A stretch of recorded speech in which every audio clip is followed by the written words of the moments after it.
de remercier Pierre Boutan, qui a bien voulu distraire, malgré ses multiples charges à Paris, quelques heures entre deux trains pour répondre à notre invitation. Est-il utile de présenter ici ce soir Pierre Boutan à la plupart d'entre nous qui le connaissent bien pour avoir lu ses livres et l'avoir souvent entendu dans des conférences ou des réunions publiques d'Action française? Je ne le pense pas. Mais certains qui l'approchent pour la première fois aujourd'hui, et j'espère qu'ils sont nombreux parmi nous, même s'ils savent qu'il est un philosophe et professeur à la Sorbonne, ignorent-ils peut-être son engagement politique d'Action française qui n'a pas varié depuis qu'il est adolescent. Ah bon, 4 ans. Que dès l'âge de 4 ans, il ait appris à lire dans l'Action française, le journal L'Action française, je l'ignorais moi-même. C'est vrai. Ce dont je me souviens, en revanche, c'est de cette réunion de Bullier à Paris, dans les années qui précédèrent la guerre, réunion à laquelle participaient les orateurs les plus éminents d'Action française, dont Charles Maurras et Landaudet, et où parlait aussi Pierre Boutan, pour la première fois sans doute, dans une telle réunion. Pierre Boutan avait alors, si j'ai bonne mémoire, 18 ans. Ouais. Oui, ce combat politique dans lequel il s'était déjà engagé, Pierre Boutan l'a toujours poursuivi. Il y a près d'un demi-siècle aujourd'hui. Si je pense qu'il poursuivra jusqu'au bout, ou jusqu'au jour, je pense qu'il poursuivra jusqu'au jour où ses forces abandonneront, mais je n'ai pas l'impression que ce soit pour demain, vous le jugerez vous-même tout à l'heure. Certes, durant cette longue période, Pierre Boutan a pu se heurter à certains hommes qui menaient le même combat, mais que représentaient ces divergences de vues dans la manière de conduire le combat par rapport à l'essentiel, cet essentiel auquel Maurras a tout sacrifié dans sa vie. Et ce combat pourrait-on envisager d'abandonner? Cette envie, Pierre Boutan l'a eue un jour de 1950. Il écrivit à Maurras, qui en réponse lui adressa une longue lettre où l'on trouve certaines de ses plus belles pages et qui dissuadèrent bien sûr Pierre Boutan de réaliser son dessein. Permettez-moi de vous lire la conclusion, d'ailleurs fort connue, mais qu'on ne se lasse jamais de lire et de relire, tellement s'accordent entre elles la perfection du style et la haute élévation de la pensée.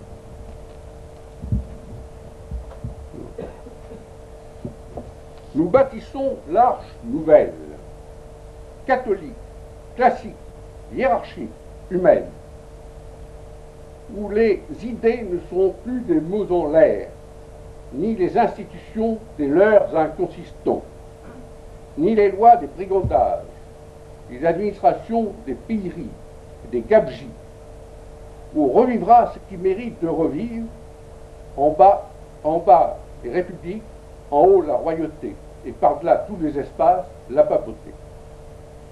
Même si cet optimisme était en défaut, et si, comme je ne crois pas du tout à fait absurde de le redouter, si la démocratie, n'employant aucun des organes de la vie, de la bonne fortune, du succès de tout, si la démocratie, dis-je, étant devenue irrésistible, c'est le mal, c'est la mort qui devait l'emporter, et qu'elle ait eu pour fonction historique de fermer l'histoire et de finir le monde, même en ce cas apocalyptique, il faut que cette arche franco-catholique soit construite et mise à l'eau face au triomphe du pire et des pires.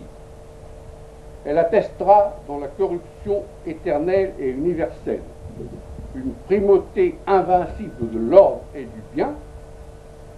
Ce qu'il y a de beau, de bien et de beau dans l'homme ne se sera pas laissé faire. Cette âme du bien l'aura emporté tout de même, à sa manière, et persistant dans la perte générale, elle aura fait son salut moral, et peut-être l'autre, je dis peut-être, parce que je ne fais pas de métaphysique et m'arrête au bord du mime tentateur, mais non sans foi dans la vraie colombe, comme au vrai blanc olivier en avant de tous les élus. Même si Pierre Boutan peut discuter en philosophe sur les 4 dernières lignes, le salut moral et l'interdit positiviste, ce texte doit renforcer les militants d'Action française dans la détermination qu'ils ont prise, fortifier ceux qui sont tirés à un certain moment découragés. Et comment aussi n'inviterait-elle pas certains qui n'ont encore aucun engagement politique à comprendre la nécessité de cet engagement, de ce militantisme d'Action française pour arriver à donner à la France le régime qu'il a créé, qui seul est susceptible d'opérer son redressement. Je crois, mesdames, messieurs, que c'est le sujet, au fond, à peu près le sujet que va traiter Pierre Boutan, et je lui donne la parole.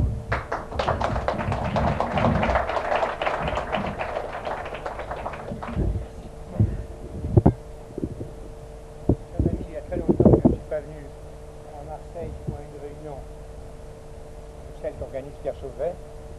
Vous avez compris, d'après ce qu'il vous a dit, que j'ai une certaine constance dans le royalisme, que je n'ai pas beaucoup changé à ce point de vue-là. J'ai eu des avis, même des opinions, comme on dit, sur la manière de faire triompher ce royalisme. J'en ai encore. Et malgré le temps et malgré mon âge, je pense quelquefois, quand j'ai une opinion, que ça me passera. C'est pas ce qui est le plus important. Ce qui est le plus important, c'est la chose même. Alors, si vous avez vu ce titre, vous êtes venu sur un titre, bon, je crois, est-ce que c'est bien le même que vous avez donné le titre? C'est-à-dire, moi, j'avais prévu le seul horizon.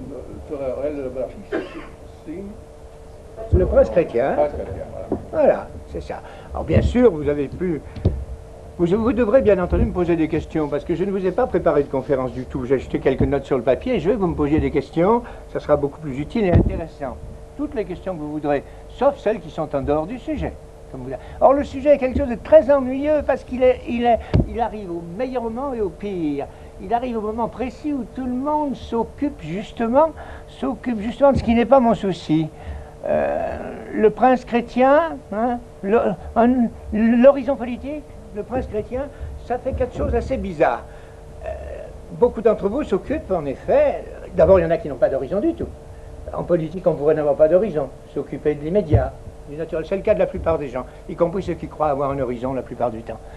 Ensuite, politique. On pourrait considérer que la politique, ça n'est pas une histoire d'horizon, d'une part, et puis on pourrait ne pas s'occuper de politique au sens bien déterminé où nous le prenons.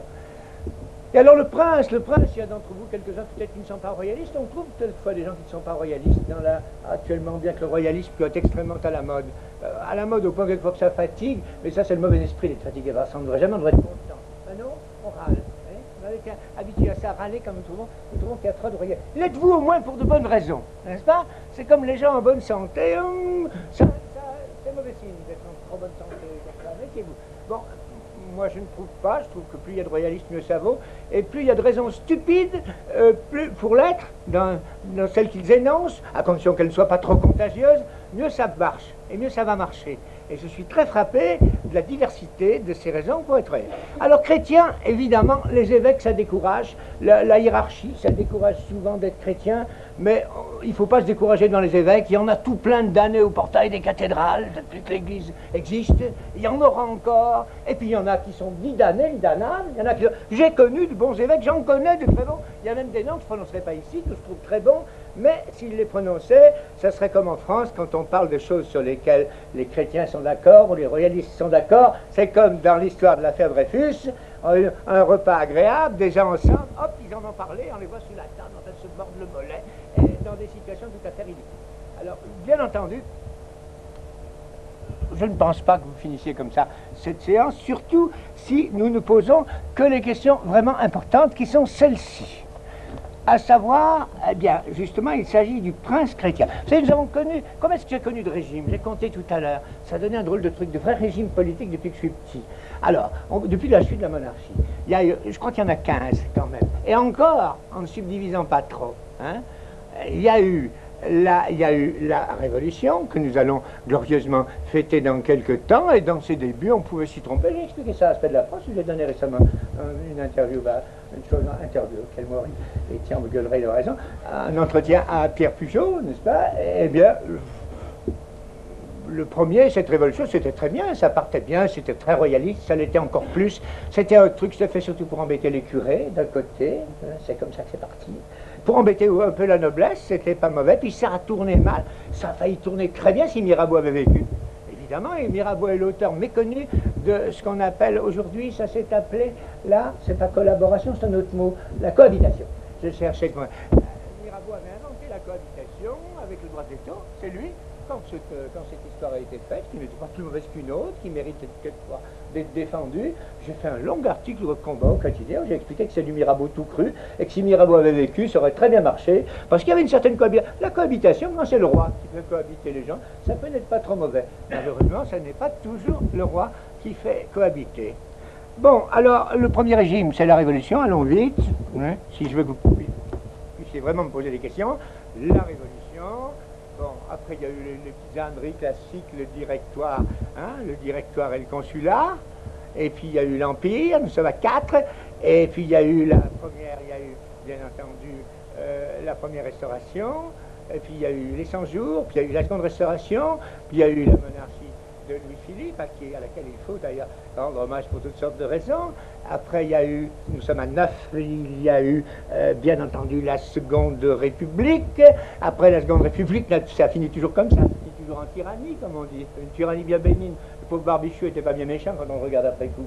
Napoléon III, ça fait 10. Et à Napoléon III, il y a eu, si je ne compte pas la Commune comme un régime, et c'est la bonté de compter la République, nous sommes à 11. Et c'est la troisième qui dure, parce que c'était la reine revanche. Hein, pour savoir si on allait faire les Français débattaient s'il fallait faire la guerre ou pas la faire, le dire ou pas le dire, et grâce à ça, ça a fait durer le régime. Alors on arrive à 11-12 à peu près, et puis il y a eu 13, ça doit faire Vichy, ça rend superstitieux d'un certain côté, hein, 14, il y a eu la Troisième République, et puis il y a la quatrième, et puis la cinquième, nous en avons 15 au moins. Bon, il y a de quoi devenir fou, c'est si difficile de vivre. Les médecins savent qu'un régime, si on ne suit pas un peu longtemps, puis un régime, même au sens médical, généralement ça tue le malade. Mais si vous en suivez plusieurs, n'est-ce pas, ça devient effroyable. Et j'ai dit un régime tue le malade, parce qu'il y a un régime qui est normal, qui est de respirer, de pas avoir de médecin. Hein, c'est celui qui est bon. Je demande pardon aux médecins qui sont là, je les respecte très profondément, je les respecte tellement que respecter, c'est regarder à distance, n'est-ce pas? Je les regarde de loin et je ne les vois jamais. Touchons du bois le plus possible. Bon, un seul régime qui est la nature. Il y a un régime politique qui est naturel. Bon, alors c'est très simple. Le prince, nous allons le trouver tout de suite. Il y a des progrès, vous allez le voir. Il y a des progrès et il ne faudrait pas se faire d'illusions sur ces progrès cependant. Notre horizon, c'est le prince. C'est l'horizon de tout le monde, c'est la bonne santé. Et le prince, ça veut dire le premier. Le premier parce qu'il en faut un et que jamais personne, sans l'unité et sans le un, soit cardinal, soit ordinal, n'a réussi à fabriquer la série des nombres. Et peut-être avec l'espèce humaine, c'est encore plus important et plus utile. Alors, il en faut un parce qu'il en faut un, d'abord. C'est un des principes naturels.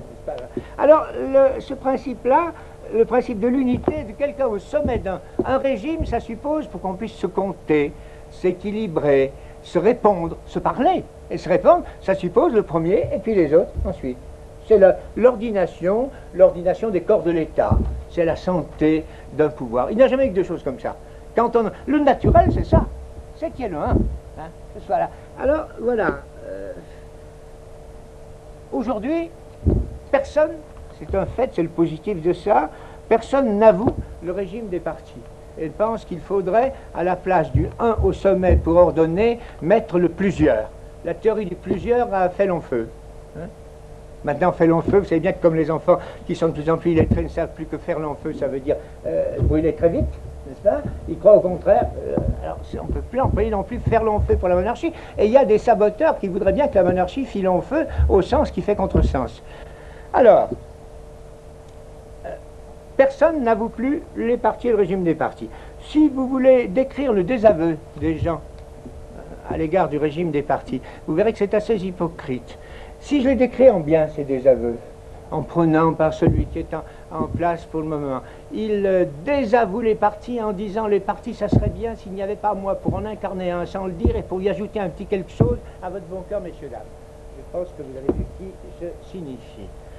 Et il y en a un autre qui veut faire ce qu'il peut, je l'ai décrit honnêtement, le mieux possible, n'est-ce pas, quoi qu'on en parle, mais qui est lié à un grand souvenir et à quelque chose qui est tout de même un parti, ce qui fait sa faiblesse par certains côtés. Il y en a un troisième qui s'est choisi et désigné lui-même et qui n'a que pour qualité majeure que d'avoir endormi un grand nombre de malheureux étudiants qui s'en souviennent encore et que sa propre suffisance a désigné tout seul sans qu'il y ait aucune raison spéciale de se désigner. Ni un exercice parlementaire important, ni un exercice du gouvernement, ni une science de l'économie qui paraît de plus en plus chimérique vu les résultats qui ont été obtenus. Alors en voilà deux, en voilà trois. Il y en a un quatrième qu'on peut décrire comme cherchant en effet à rétablir ou maintenir, nous en parlons beaucoup de cette identité nationale et qui se bat pour cette identité nationale. En le décrivant positivement, il n'y a que ça. Mais il y a peut-être d'autres descriptions qu'on en peut donner et que cette unité, identité nationale, n'est pas tellement gardée à long terme par lui. Alors, je suis persuadé de décevoir un grand nombre d'entre vous en vous disant ça, mais tant mieux s'il le pouvait, si ça dépendait de moi. Tout de suite, s'il pouvait maintenir l'identité nationale sans déchirer l'unité véritable de la nation, je trouverais ça assez merveilleux. Et puis il y en a un aussi qui est tout en vert, je ne sais pas lequel d'ailleurs, c'est un écologue, on ne le connaît presque plus. Il a l'avantage de ne pas se faire connaître et de presque pas exister. Parmi les candidats qui mettent en cause le régime des partis, et qui sont la preuve vivante qu'ils sont contre, eh bien celui-là peut tenir sa place. Je ne parle pas des communistes, ils se sont mis en dehors de la communauté nationale. Ils auraient pu y revenir, ils ont essayé d'y revenir, mais c'est très difficile pour eux. Alors, tout simplement, ces gens-là n'avouent pas le parti, mais ils ne peuvent dire malgré tout rien d'autre. Et leur opération, tout à l'heure on me demandait pour qui j'allais voter, j'ai dit ça ne vous regarde pas ceux qui me le demandaient, puis peut-être que j'en sais rien moi-même, et peut-être qu'il n'est pas important que je vote, hein, mais probablement j'irai voter pour le moins mauvais si ça sert à quelque chose. Mais il est certain que si je votais, le meilleur, il est évident, c'est celui qui est le premier par la naissance et par l'évidence et par l'ordre. C'est celui dont la fonction même serait de ne pas nous diviser et qui ne dirait pas « je suis indivisible et je ne vous divise pas », mais qui ne pourrait être rien d'autre. S'il n'était pas cela, il ne serait rien. Et c'est le prince, bien sûr. Je vous en reparlerai, ce prince chrétien, mais je le nomme, c'est celui qui a été désigné par son grand-père. Et j'aime moi grand-père moi-même, mais considérant la grand-paternité comme quelque chose d'encore plus important que la paternité. On n'est jamais tout à fait responsable de ce que font les enfants, ni des petits-enfants d'ailleurs. Mais les petits-enfants, c'est tout de même plus plein d'espérance, et ça apporte beaucoup plus. Et on n'a plus d'influence sur eux quand même, à long terme, bien sûr, mais ils sont indépendants aussi. Moi, je crois que le duc de Vendôme, qui est Jean de France, représente exactement. Si je ne vous disais pas ça, vous diriez que c'est que ce truc. Je sais bien que j'avais une lettre dans ma poche, une lettre de légitimiste qui me propose un prince. Quand je dis le prince chrétien, c'est un prince français, bien sûr. Je suis pas la grenouille qui demande un roi étranger et je demande un roi de ma race qui n'est pas qui ne soit pas anthropophage. L'étranger risque toujours d'être anthropophage avec un roi de votre nation. Vous ne le risquez pas. La France a failli être bouffée par des rois espagnols, par des rois anglais, par des rois de partout. Donc tout défenseur d'un roi étranger, nationalité étrangère, vous pensez bien que nous le rejetons. Si nous voulons défendre la nationalité française et l'identité française contre des invasions et des envahissements trop évidents, il faut aussi refuser tout roi étranger. Donc le prince chrétien, c'est le prince chrétien, d'abord à condition qu'il soit français. Français, je ne suis pas de ceux qui récitent le mot en mettant à genoux et en faisant des prières. Français, c'est une nationalité. Je crois que c'est la bonne. Je ne vais pas jamais trop regretter d'être né français. Je suis plutôt content que ce soit comme ça. Et d'ailleurs, je ne peux pas faire l'expérience du contraire. Bon. Mais cela étant, du moment qu'on est français, on doit chercher, si possible, un prince français. Alors, voilà. Il y a, pour cette question du prince, de l'unité. Vous lisez un peu partout que la France, qu'il y a des réactions monarchiques en France et que tout le monde est devenu monarchiste, ça se dit beaucoup, avec les diverses façons de le devenir. Il est certain que quelqu'un au sommet de l'État fait le singe des Capétiens, il s'arrange très bien. Après avoir dit le contraire, avoir dit que ce qu'il y avait de monarchie chez De Gaulle, c'était le coup d'État permanent, et nous avoir raconté des tas de trucs très étranges là-dessus, et avoir à certains moments, effectivement, il a redressé sa position peut-être qu'en politique étrangère, à certains moments, et c'est en train de mal tourner, il a défendu effectivement l'intérêt national, comme il le devait, mais il n'était pas spécialement, il ne paraissait pas devoir être monarchiste. Et pourtant, on dit qu'il l'avait été quand il était jeune. Et je ne pense pas qu'il pensait beaucoup de mal de Maurras, mais il n'a rien fait non plus. Il n'a rien fait non plus pour Maurras en aucun cas. Donc ce personnage, comme les autres, manifeste la victoire idéologique, j'aime pas le mot idéologique, totale de Charles Maurras dans les idées et la pensée.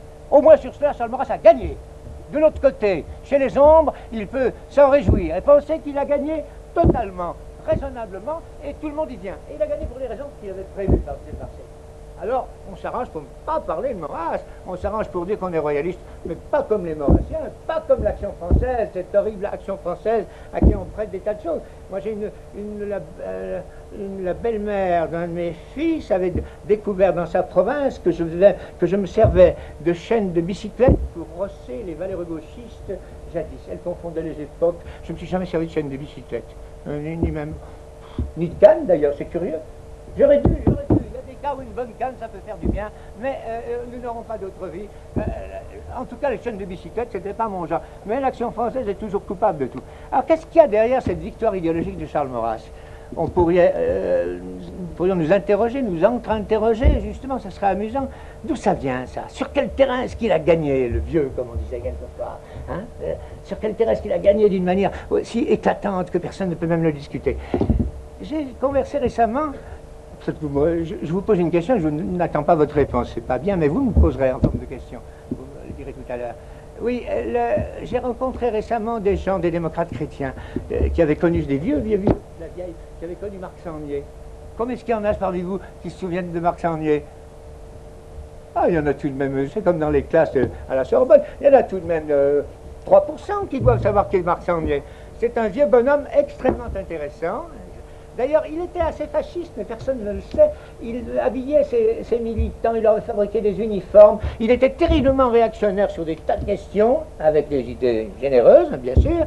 Mais Sangnier, il avait une idée. Il disait, moi, je serais d'accord avec vous sur tout, mais vous comprenez. Comment pouvez-vous croire que qu'en 1960, je crois qu'il donnait cette date, il y aura encore des ambassadeurs, et il y aura encore des armées, et il y aura encore des militaires. Il reprenait.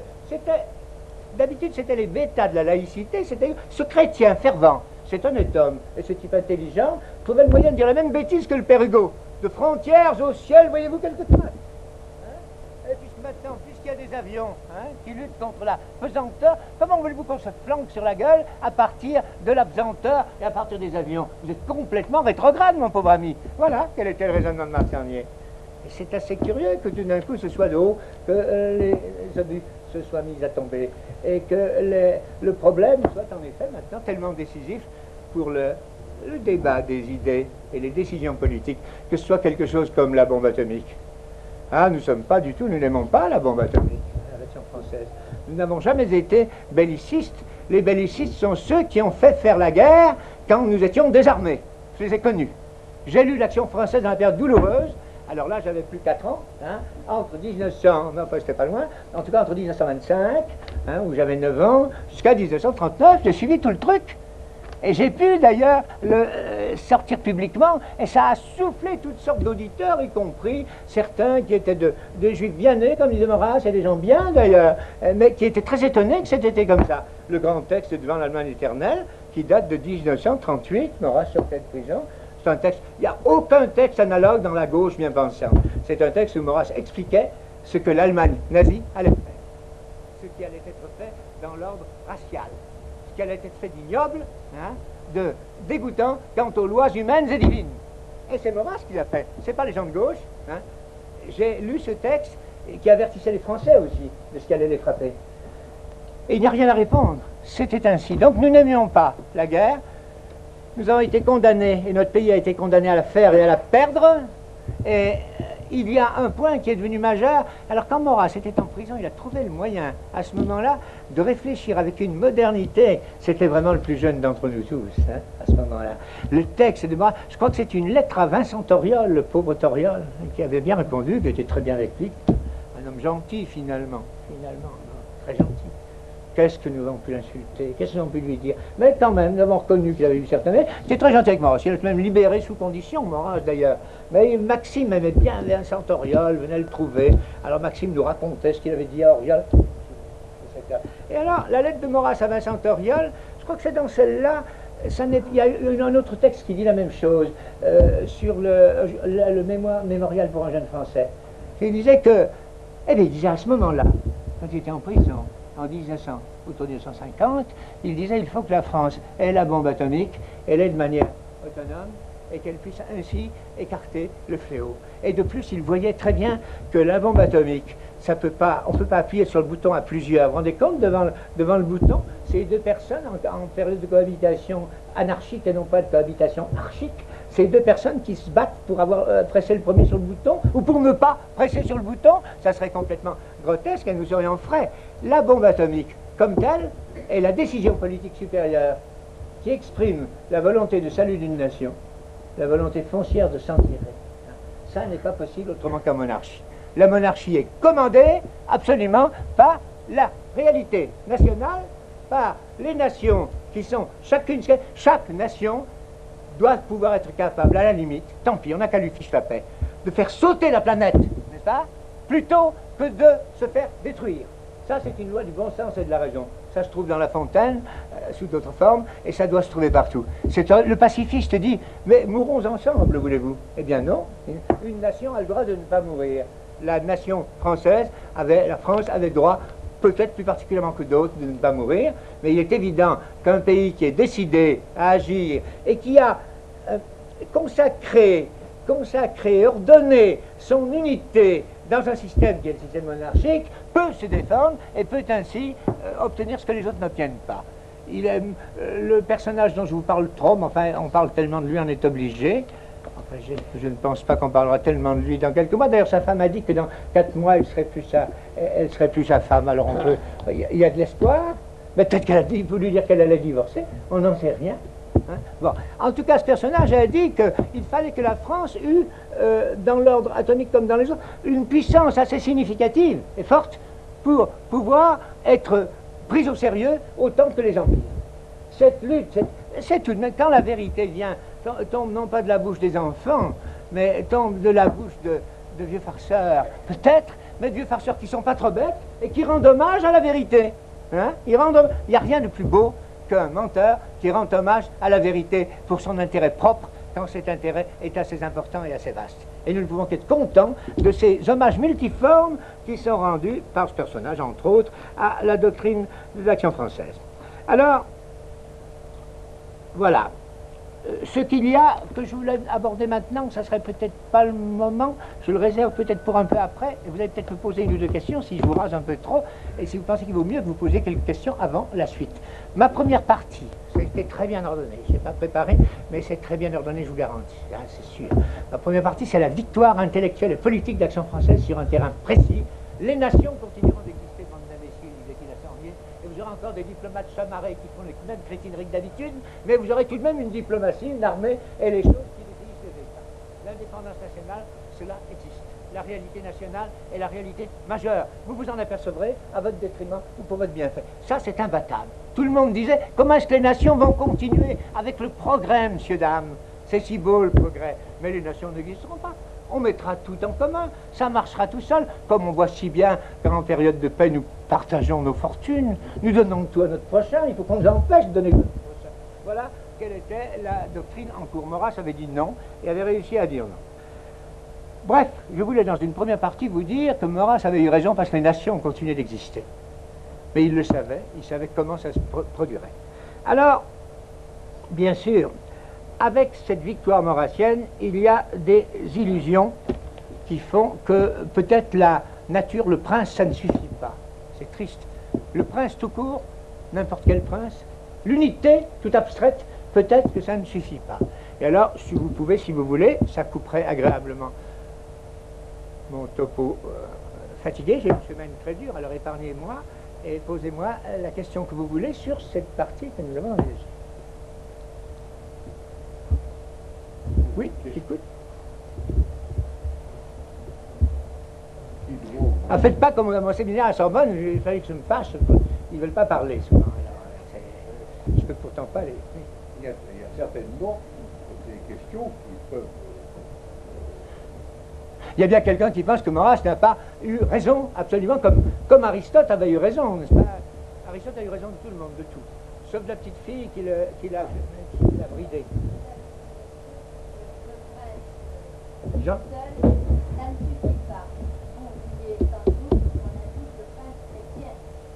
Ah, mais bien sûr, on va y venir. Voilà, je vais y venir. Oui, mais alors là, nous sortons un peu, vous avez raison, votre question me fait plaisir. C'est en effet ce que je veux dire, c'est divisé comme ça, mon truc. Il y a, premièrement, le prince tout court. Il y a, dans la deuxième partie de ce prince tout court, il y a les illusions de mon optimisme, qui pourraient en résulter. Après quoi, il y a la théorie de la vraie politique, qui est encore une force de Maurras, et ce prince peut très bien, on peut aujourd'hui avoir une théorie du pouvoir qui se tienne très bien, et qui emprunte presque tout à Maurras et à saint Thomas. Bon, après quoi vient l'horizon, n'est-ce pas? L'horizon nécessaire et possible, hein, et les raisons pour lesquelles il faut pour que ça marche, que ce prince soit le prince chrétien, et non pas une personne quelconque. Je suis persuadé qu'il ne faut pas que ce soit un prince islamisant, par exemple islamique. Ça serait mauvais pour nous d'abord, et ça serait mauvais pour tout le monde, puis non pas bien réussi. Puis avec l'idée que Mahomet le premier avait de la principauté, de sa manière d'exercer son pouvoir, nous pourrions numéroter nos abattis. Ça serait très mauvais pour nous. Bon, donc pas de prince d'islam. Je crois qu'aucun prince chinois n'est bien utile, bien que nous ayons beaucoup appris de Pilpaï. J'ai trouvé récemment l'édition, celle qui vient avant, celle dont La Fontaine s'est servie pour ses fables. L'édition de l'amiral mythique indien, n'est-ce pas? C'est une conception, il y a une conception de la monarchie dedans. C'est vrai que la monarchie en soi, c'est bon.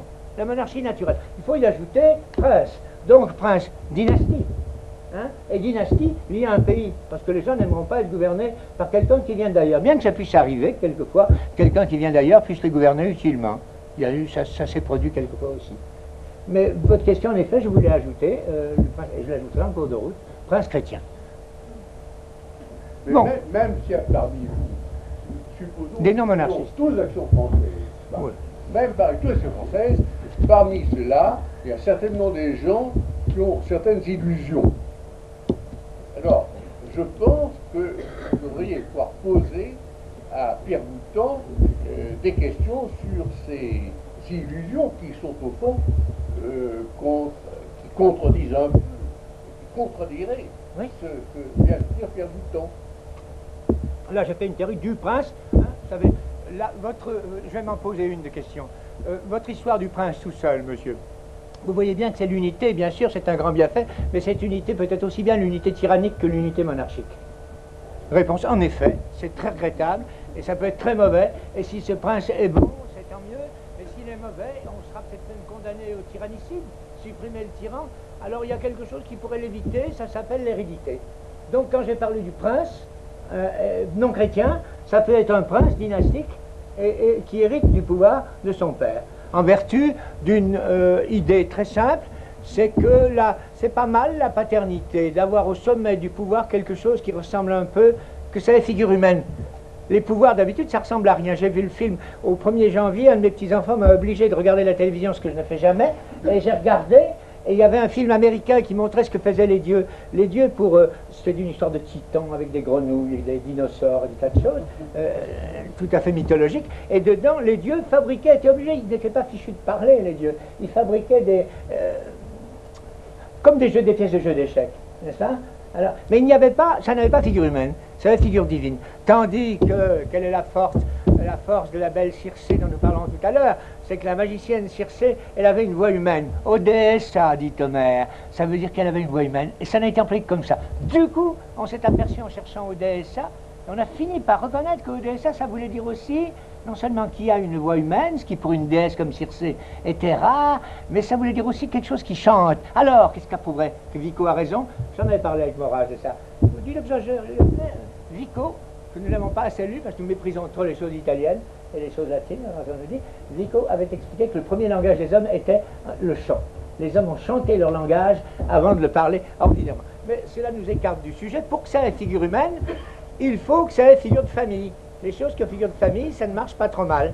D'ailleurs, j'ai appris à lire l'Action française, je vous l'ai dit, quand j'avais 4 ans dans l'Action française, j'ai appris à lire dans l'Action française, tout petit, mais le premier de mes petits-fils, du dernier fils, je lui ai appris à lire sur quoi, figurez-vous? Je lui ai appris à lire sur un vieux numéro de l'Action française, je l'ai montré, je l'ai mis sur le tapis, et il s'est mis à épeler dessus aussi. C'était plus fort que lui. Hein. La tradition est quelque chose qui a figure humaine et qui se transmet avec une grande sécurité. Mais évidemment, je le dis que c'était un vieux numéro. J'ai assez souffert pendant des années, ça venait dans mes rêves. Quand l'Action française a de paraître, j'étais encore jeune, hein, je souffrais à l'idée que dans la boîte aux lettres, il n'y aurait pas l'Action française de tellement montrer. On ne fait pas plus maniaque, n'est-ce pas? Eh bien, c'était comme ça. Et il y a eu pas mal de maniaques comme moi, n'est-ce pas? Et je crois qu'il y a cette fameuse question par, que les Français, qui, même s'ils sont monarchistes, doutent cette hérédité.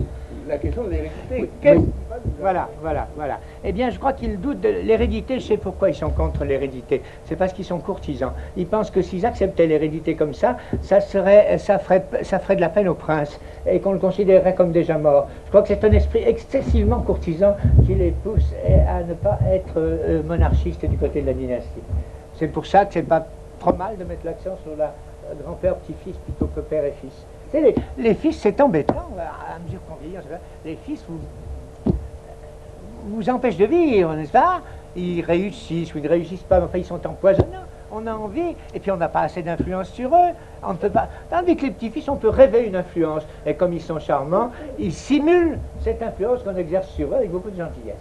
Donc je crois que c'est une manière de fonder l'esprit dynastique. D'autre part, chacun de ces Français qui n'est pas pour la dynastie, rassurez-vous, il est pour l'héritage. Hein. S'il pouvait avoir le droit de tester, et s'il pouvait y avoir même le droit de primogéniture, 9 fois sur 10, il ferait ça. Plutôt que de devoir diviser son bien malheureux. Après tout, personne n'a le droit à rien. Mais puisqu'il faut qu'il y en ait un qui ait droit, autant que ce soit le premier. Et comme ça reste assez groupé. Je crois que l'idée abstraite de justice, ça c'est pour faire le malin et le mathématicien, mais les gens n'ont pas l'idée abstraite de justice. Ils ont l'idée de la vraie justice profonde qui est celle de la Providence, et où après tout, ce serait le fils aîné qui hérite le pouvoir et les emmerdements, si j'ose m'exprimer ainsi. Donc la question de dynastique me paraît la plus facile à résoudre. Il faut que ce soit résolu, ce qui avait été prévu d'ailleurs à un moment. Vous savez, le prince n'a pas eu de chance, le comte de Paris n'a pas eu de chance. Sans ça, des choses étaient tout à fait prêtes. Je vous le dis parce que tout le monde l'a dit, parce qu'on le sait. On peut penser tout ce qu'on veut de Gaulle, moi ça m'est complètement égal. J'ai eu 1 an et demi de prison avec sursis pour une assez bonne raison à cause de lui, à propos des harkis. À côté de ça, j'avais les meilleurs rapports avec lui, il m'a rien intégré à l'université, après m'avoir condamné à la prison qui n'est pas faite, bon, fait condamné à la prison. Donc c'est pas... Mais De Gaulle avait eu une bonne idée, c'est qu'il avait l'idée qu'il n'aurait pas de successeur comme il n'avait pas eu de prédécesseur. Et le seul qu'il pouvait avoir, comme les hommes de génie, le seul qu'il pouvait avoir, c'était le comte de Paris. Et pour le comte de Paris et son fils, comment la dynastie marcherait-elle? Malheureusement, ça, de ce côté-là, ça n'a pas marché. Il y a eu un accident de parcours. Mais ça a été prévu, c'est quelque chose qui était en route. Donc nous étions en chemin vers ce prince, et il se trouvait que c'était ça pouvait être le prince chrétien. Or justement, c'est le drame, nous l'aborderons tout à l'heure avec beaucoup de franchise, c'est le drame, parce que le jour où ce prince chrétien s'est trouvé en état de divorce par rapport à la tradition chrétienne, en état avec toutes sortes d'attitudes qui n'étaient peut-être pas compatibles avec toute la tradition historique française, eh bien il a fallu tailler vif. Et c'est là que le comte de Paris a été obligé, tout en laissant sa chance, tout le monde peut aller à Saint-Jacques-de-Compostelle, tout le monde peut renoncer. Le divorce n'est pas dans la tradition de la famille de France. La tradition française. Donc, c'était pas possible. Il a fallu le faire comprendre. Et le comte de Paris a eu, à ce point de vue-là, le mérite. Mais ça, c'est très important, comme vous le verrez. C'est que ça étonne beaucoup, ça, les gens. Mais on peut très bien concevoir le divorce pour n'importe qui, bien sûr. Si on généralise, il est probable que la tradition française serait assez malade, mais la défense de cette famille, et la défense et le refus du divorce, ça fait partie de tout un système, celui dont nous traiterons rapidement tout à l'heure, tout un système où l'on retrouve un sens au mot chrétien. On retrouve un sens à ce que, aux vieilles choses qu'on nous a apprises à l'école, n'est-ce pas? Les rois de France ne divorçaient pas, c'est vrai. Et puis il y avait des lois non écrites. Aujourd'hui, il y a des choses qu'on ne pourrait pas faire. Des lois non écrites qui correspondent à d'autres que jadis on ne pouvait pas faire. Par exemple, si le malheur veut que vous ayez des enfants malades de naissance et qu'ils soient à moitié détruits, si, étant père de famille, vous lâchez ses enfants, pour une raison ou pour une autre. Hein? Eh bien, à ce moment-là, vous perdez le droit à l'honneur, bien sûr. Vous serez obligé d'aller à Saint-Jacques-de-Compostelle pour vous faire pardonner par Dieu, mais si vous êtes fils de France, vous perdez le droit à régner. C'est tout. Il y a des choses comme on ne peut pas régner et gouverner les hommes qui sont des pères de famille dans une nation en n'ayant pas l'attitude qu'on doit avoir à l'égard, par exemple, d'enfants malheureux. C'est du droit nouveau, ça. Il y a dans l'évolution du droit français quelque chose, du sentiment français quelque chose d'assez nouveau. Nous sommes plus sensibles qu'avant. Est-ce que c'est de l'humanitarisme? Absolument pas. C'est très singulier et très lié à la famille. La sensibilité nouvelle aux réalités de la famille, cette sensibilité était inattendue en France. Vous me direz que c'est sur un fond de saloperie généralisée. C'est bien possible, mais ça aussi c'est l'hommage du vice à la vertu, n'est-ce pas? Et il est important que ces valeurs reviennent. Et qu'au moins le prince, dans une cité, si vous voulez reconstruire la famille, construire une patrie, retrouver une identité nationale, et retrouver cette identité nationale sans commettre des horreurs, comme ont commis d'autres nations, comme ça a été le cas chez nos voisins, eh bien il faut probablement que soit confiée cette mission de retrouver notre honneur chrétien à quelqu'un qui en a eu, qui a ça comme destinée, qui en a eu la charge. C'est là que ce que nous avons... Vous savez, la chose la plus utile que nous faisions quand nous étions à Paris, j'y étais pas au début, c'était la fête de Jeanne d'Arc. Notre culte pour Jeanne d'Arc était quelque chose de complètement ridicule, n'est-ce pas? S'est-on assez moqué de ça, notre culte Comment peut-on avoir un culte pour Jeanne d'Arc? Et puis les voix, en plus, c'est ça. Il fallait des gens comme Péguy pour croire à ça, ou des gens comme Maurras, ou les premiers qui se sont battus pour restaurer le culte de Jeanne. Eh bien, aujourd'hui, on s'aperçoit que c'est beaucoup plus profond que nous l'avions cru. Et que c'est là que nous faisions quelque chose d'utile, et quelque chose d'important. Voilà ce qui répond peut-être à la question que je me suis posée, que je vous incitais à poser. Peut-être que ça en suscite d'autres de votre part. Alors allons-y, essayons d'avancer un peu. Non? Bon. Alors, les illusions et les risques. Bon.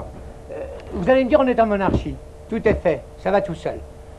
Une fois à Alger, j'ai rencontré, c'était la veille de l'assassinat de Darlan, j'ai rencontré quelqu'un qui a joué un grand rôle, les gens ne savaient rien dans cet assassinat. On a parlé, et à la fin, je lui ai dit, mais c'est bien beau tout ça, la monarchie. Je lui ai dit, mais il y a Darlan, par exemple. Il m'a dit, la question va être réglée. C'était très étonnant, hein? Bon.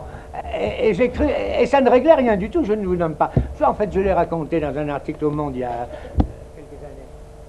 Fauvel m'avait demandé de mettre un point final à une polémique qui s'en prenait même au comte de Paris. Bon, le comte de Paris avait préparé le coup, à la maurassienne, si j'ose dire, mais pas le coup d'assassiner Darlan. Ce qu'il ne savait pas, c'est que des gens se préparaient à assassiner Darlan. Et toute la misère est venue de là. La chose, je l'ai vue, je la connais, ce que je viens de vous dire. Alors, quand on croit que les choses sont résolues, elles ne sont pas toujours aussi bien résolues qu'on pense.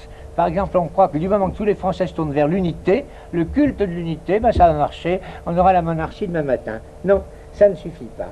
Une des raisons pour lesquelles, voilà les raisons que j'ai énumérées à toute vitesse, c'est très enfantin de vous donner ça comme ça à la suite, puis en plus je vous dis comment j'ai fait mon plan, ça il ne faut jamais faire ça, un concours. Hein.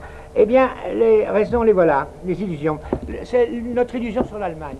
Alors jamais je n'ai vu quelque chose aussi bête que l'attitude des Français à l'égard de l'Allemagne. L'idée que ces excellents Allemands vont accepter, ayant reconstitué une puissance économique qui est celle que vous savez, d'être perpétuellement des nains politiques, cependant que l'autre moitié de l'Allemagne a constitué une puissance économique qui est la plus forte de toute l'autre partie de l'Europe, et qu'ils ne vont pas essayer, guetter une occasion de reprendre la puissance politique est une idée folle. Les naïvetés sur l'Allemagne tout entière convertie, sur la tranquillité que nous aurons, ça ne peut pas marcher. Nous aurons les pires surprises.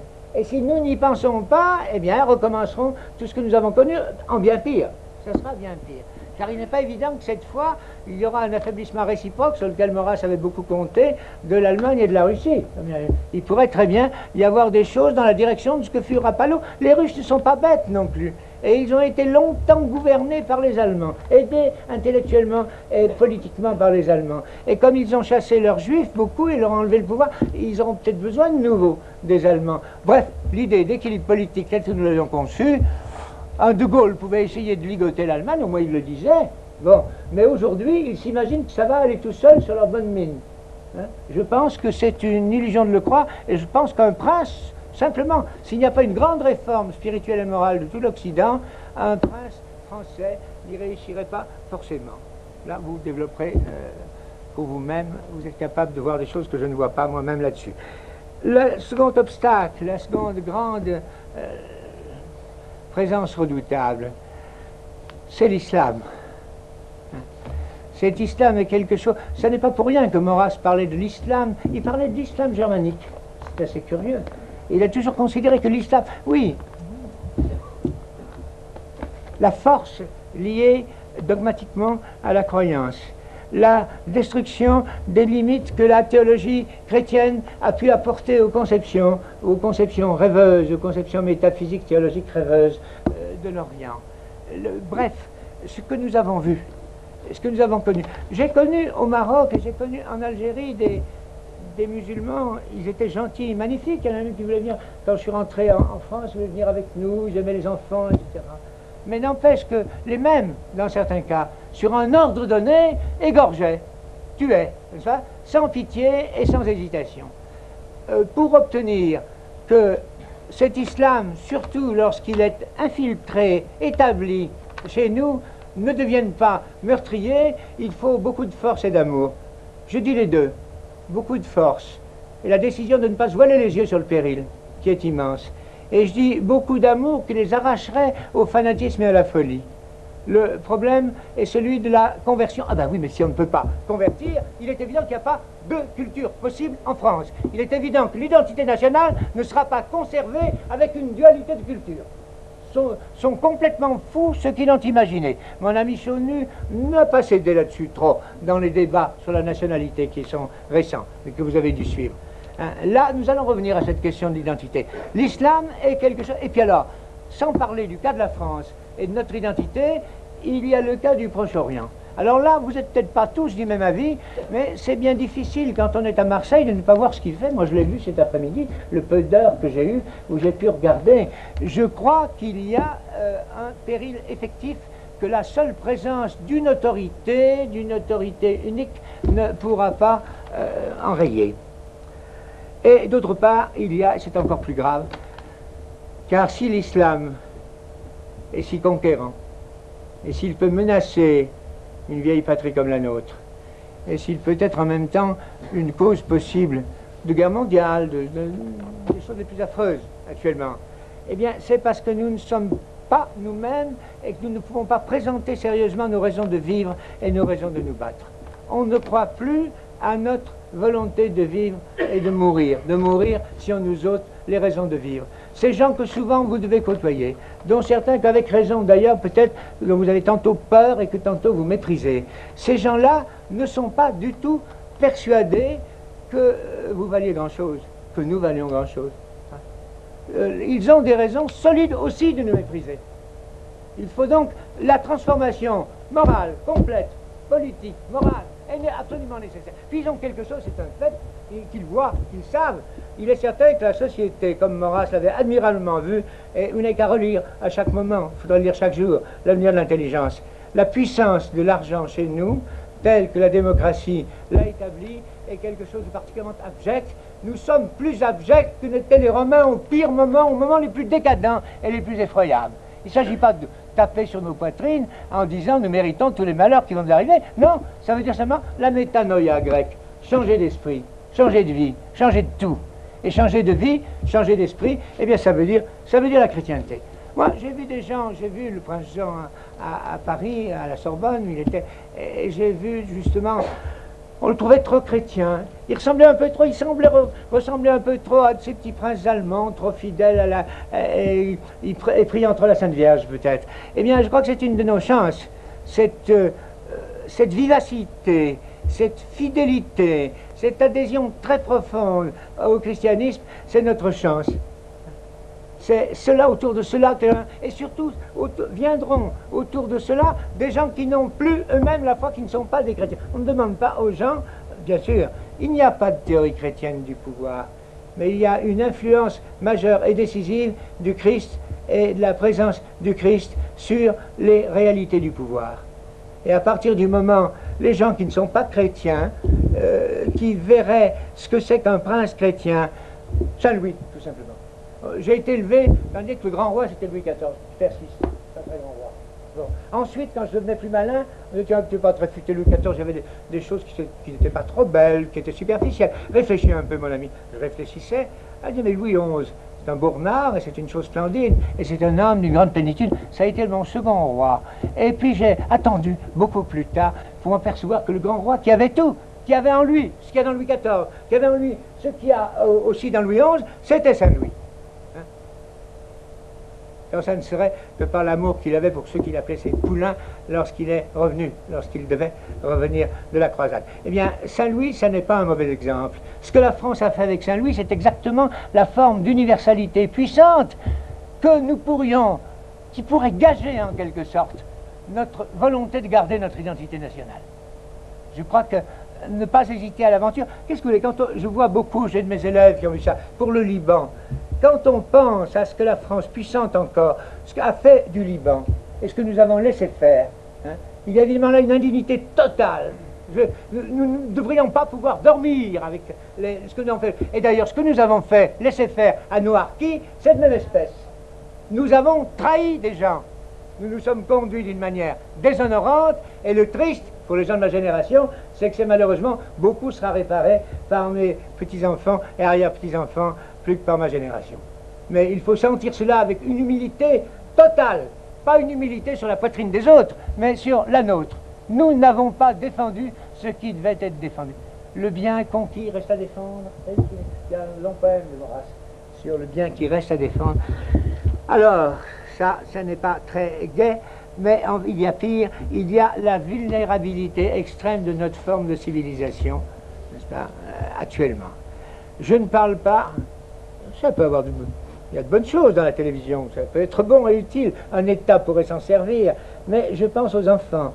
Je pense à ce phénomène humain curieux qui aura, si l'évolution était vraie, heureusement que ce n'est pas vrai l'évolution. Vous voyez qu'il n'y a pas de transformation et d'hérédité des caractères acquis, mais je vois très bien une évolution dans laquelle l'enfant aurait un seul œil, cyclope, un œil au milieu du front, et il serait cul-de-jatte, parce qu'il n'aurait plus besoin de marcher, et il serait devant son poste de télévision indéfiniment.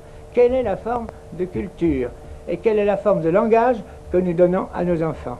Le langage, il est perdu. Sauf dans quelques familles qui se défendent. Quelques familles, mais je dis quelques familles, une sur combien? Demandez un peu. Les enfants, la plupart, quand ils n'ont pas des parents et des grands-parents pour se fâcher, les enfants parlent par des espèces de gestes, de sifflements, de systèmes indicibles, de bêtises d'ailleurs. Toute époque, toute enfance, nous en avons eu. Nous avons eu nos manies de langage. Mais actuellement, il semble qu'on ne parle pas uniquement par gestes chez les enfants, mais la manière, les jeunes gens, et la manière dont on parle n'a plus aucun rapport avec la langue française. Je comprends la colère du vieil Étienne avec beaucoup de gens. Le français est une langue qui est en train de disparaître, n'est-ce pas? De disparaître en se répandant, et elle devient affreuse. Vous me direz que les Romains, le latin, ça a été comme ça. Et ça a donné nos langues. Bon, très bien. Mais il y avait le soldat romain. Et il restait encore, il y avait quelque chose qui tenait. Alors ça, nous, ça ne donnera rien du tout. Ça donnera une pure catastrophe lamentable. Que faire? Apprendre le français aux enfants, bien sûr.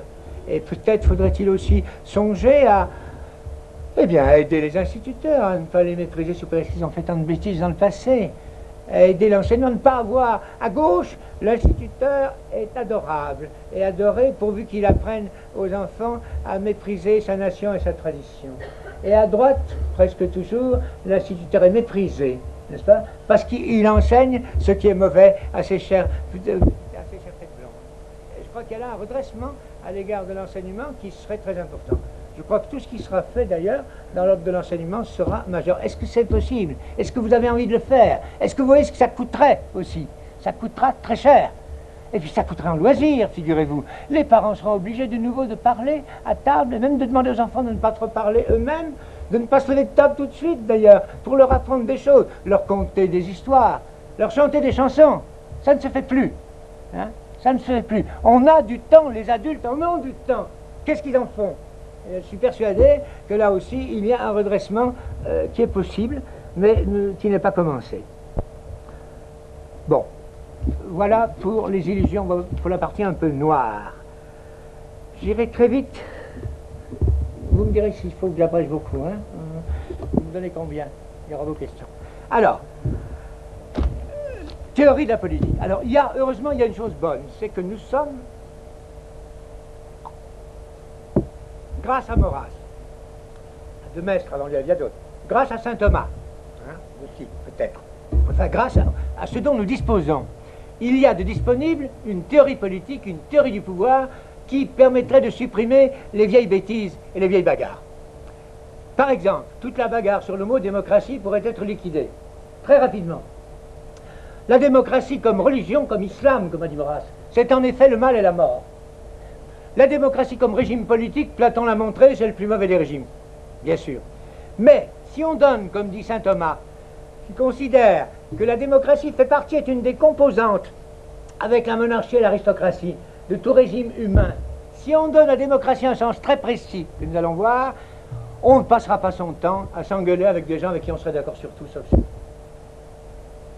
Je pense qu'il faudrait ne pas se servir du mot démocratie qui est un mot pourri. Ils s'en servent tous et ça perd son sens. Mais ça veut dire quand même quelque chose, ça veut dire le consentement. Or, si vous cherchez quelle est l'essence du pouvoir, là j'ai des choses rasantes au possible que j'essaierai de ne pas vous dire, je peux vous en dire une toute petite partie. Vous admettrez que l'être, ce qui est, l'être, les temps, les choses, c'est pas l'être, les temps, ils vont penser que c'est de guerre, hein, c'est effroyable. Bon, alors, l'être, tout être est composé, n'est-ce pas? Il y a dans tout être un élément, nous le savons, c'est la beauté de la vie. Un élément qui est ce qui le définit, ce qui le finit, son pérage, disent les Grecs, sa détermination. Et puis il y a un élément qui est comme sa matière, qui fait que ce pérage, cette détermination, n'est pas à jamais une cuistrerie abstraite. Et la beauté résulte de tout ça. Le mixte, c'est le mélange de cet horizon qui fait la détermination, n'est-ce pas? Cet horizon, et de cette matière indéfinie qu'il compose. Et le résultat, c'est un mix qui peut être beau. C'est le oui qui peut être dit. Quand un pays est d'accord avec des réformes qui ont été faites. N'est-ce pas? C'est le oui d'une patrie. C'est le oui à un sacrifice. Et c'est le oui à la beauté. Et oui, vous êtes ici en pays de Languedoc, il y a quelque chose de plus beau que votre oui, que votre hoc. C'est le oui, justement. C'est ce que ça veut dire oui. Ça veut dire hoc il est. C'est là lui. Et nos anciens disaient hoc je, c'est là moi, cela tu. Cela lui, et c'est cela lui, parce qu'on disait du mal de l'autre pendant ce temps-là, c'est cela lui qui a fait finalement autorité. Cela lui, ok. Pas le hoc simple, qui est bien, c'est une bonne chose. Mais le français, le beau français, a inventé ça. Eh bien, les réalités sont ainsi composées. L'assentiment d'un peuple, ça peut être de mauvaise qualité, mais ça peut être une bonne chose. Quand un peuple dit oui à son prince, quand on dit oui à un ordre, quand on accepte la règle d'un langage, la règle d'une langue, il y a là-dedans, à la fois, eh bien, il y a l'autorité. Comment est-ce que nous avons appris notre langue? Nous avons dit oui au maître, à l'instituteur. Nous avons accepté et nous avons toujours eu le préjugé favorable. Voilà ce que fait un homme, un enfant de nos pays. C'est un enfant qui commence bien élevé, comme on dit. Il dit d'abord oui. Mais attention, une fois qu'il a dit oui, t'es content, je t'ai dit oui, j'ai appris le mot. Mais maintenant, je soupçonne. Soupçonner, je regarde d'en dessous. Et je dis, est-ce que c'est bien sérieux? Est-ce que tu es bien digne que je t'obéisse et que je te fasse confiance? C'est la matière. Et c'est une espèce de petit doute. Et le résultat de tout ça, quand ça s'équilibre, c'est le consentement. Et le consentement, c'est l'aspect de démocratie, comme on dit d'habitude, le consentement. Mais ça n'est pas la décision. Si le consentement décide, tout est perdu. Ce qui décide, c'est l'autorité. Et les gens sont tout disposés à d'abord accepter l'autorité, comme un enfant, puis critiquer comme sait le faire un enfant, et comme ces imbéciles d'adultes ne le savent plus, pour arriver au consentement mesuré. Quand vous prenez un passage clouté, capital cette histoire du passage clouté, qu'est-ce que vous faites? Bon, ils l'ont mis là, je vais le prendre. L'autorité a parlé, je l'écoute, hein, je prononce, et je dis, oui, je passe par ce passage clouté là. Mais au bout d'un certain temps, je me dis, il aurait pu le mettre ailleurs, c'est pas tellement bien. Peu à peu, on va s'informer sur mon consentement et celui des autres. Et peut-être même, dans certains cas, ils changeront le passage clouté de place, s'il y a beaucoup d'accidents à cet endroit où il y a le passage clouté. Vous voyez que le oui, le consentement ne va pas absolument de soi. C'est le résultat. Mais ça ne doit pas être vu du point de vue de l'autorité. Si l'autorité vous demande où il faut mettre le passage clouté, c'est fichu, n'est-ce pas? Ce qu'il faut, bien entendu, c'est que l'autorité mette son passage clouté, qu'une opinion qui aujourd'hui a tous les moyens d'être informée, qui peut l'être, si le pouvoir comprend qu'il est pédagogue autant qu'il est autoritaire et commandant. Le pouvoir peut informer cette matière du soupçon de l'enfant. Vous n'avez jamais vu un enfant qui, devant un acte que vous voulez commettre, vous regarde en vous disant « et si tu étais injuste ?» C'est pas la justice abstraite, ça. C'est la justice profonde que l'enfant exige. Cette matière est embrassée, peut donner le plus beau des consentements. Et à son tour, c'est repris. Une fois que le peuple, comme on dit, a dit oui, le pouvoir reprend ses résultats pour transformer ses actes. Simplement, qu'en résulte-t-il pour la théorie du pouvoir? La part de démocratie, la part d'autorité, c'est la part monarchique, n'est-ce pas? La part de doute, la matière, c'est la part critique, n'est-ce pas? Et le consentement, c'est la part dite démocratique. Mais vous voyez bien que l'État n'a pas le même point de vue. L'erreur des démocraties, l'erreur de Rousseau, comme celle de Montesquieu, c'est de penser que c'est d'un même point de vue que l'on peut considérer cette ordination des trois termes, la détermination, de l'indéterminé et du mixte, le même point de vue pour celui qui gouverne et pour celui qui est gouverné. Donc rétablir la distinction du gouvernant et du gouverné. Il y a certains points de vue où on est gouvernant et d'autres où on est gouverné. Mais il faut, au sommet, pour accorder toute cette dialectique et toute cette pédagogie, il faut probablement qu'il y ait quelqu'un qui soit là pour cela. Alors, sur la doxa, sur l'opinion, tout ça, je crois qu'il y aurait beaucoup à dire, mais ce n'est pas pour ce soir. Et j'en viens à la partie proprement chrétienne de ce que nous avons envisagé. Comment il y a un horizon nécessaire et possible qui nous conduirait au prince chrétien? Historiquement, nous avons cette chance que nous pouvons l'avoir du côté du prince Jean. Mais même si nous ne l'avions pas, rien ne serait changé. Et il ne s'agit pas uniquement d'une foi personnelle. Il y a la conscience de la nécessité. Vous savez, ce qui s'est produit au moment de la Ligue, les ligueurs se battaient en pensant que le roi de France devait être catholique absolument. Bon, les protestants faisaient le contraire, mais il y a eu le parti des politiques. Mais le parti des politiques reconnaissait et admettait en effet qu'il fallait bel et bien que le roi de France devint catholique et fût catholique. Disons aujourd'hui, où les oppositions religieuses sont moins importantes qu'elles l'ont été sur la Ligue, disons qu'il faut au moins qu'il y ait que le prince soit de chrétienté, qu'il appartienne à la chrétienté. Et cela, si Henri IV... La messe d'Henri IV, vous savez, qui jurerait que la messe d'Henri IV n'était pas sincère? Quand un homme, quel qu'il soit, un roi plus qu'un autre, finit par découvrir dans une réalité spirituelle, un moyen de sa propre grandeur limitée, eh bien il marche, il est le premier à y croire. Je sais qu'Henri IV était un assez drôle de type et qu'on ne lui aurait pas donné, comme on dit d'habitude, le bon Dieu sans confession, mais on sait aussi qu'il allait sur un chemin qui était bon. Sans Ravaillac, il y avait quelque chose de très précieux et quelque chose de précis qu'on voyait avec Lefebvre d'Étaples et tous ces gens-là. Il y a eu la possibilité d'une réforme en France qui serait restée à l'intérieur de l'Église catholique et qui aurait donné au catholicisme français une indépendance, une vigueur et une valeur théologique et métaphysique qu'il n'a pas eu toujours. Alors, voilà, que se passe-t-il? Quand Maurras a établi que quelque chose pouvait nous réunir en politique, pouvait réunir des monarchistes venant de partout, bien sûr qu'il avait raison. Mais le péril n'était pas celui que nous connaissons aujourd'hui. Aujourd'hui, il y a vraiment ce qu'on pourrait appeler l'entropie historique. Il y a une perte d'énergie très étrange. C'est ce qu'on appelle l'entropie. C'est ce qui se passe quand on va d'une énergie noble à une énergie moins noble. Il y a du déchet. Il y a un énorme déchet.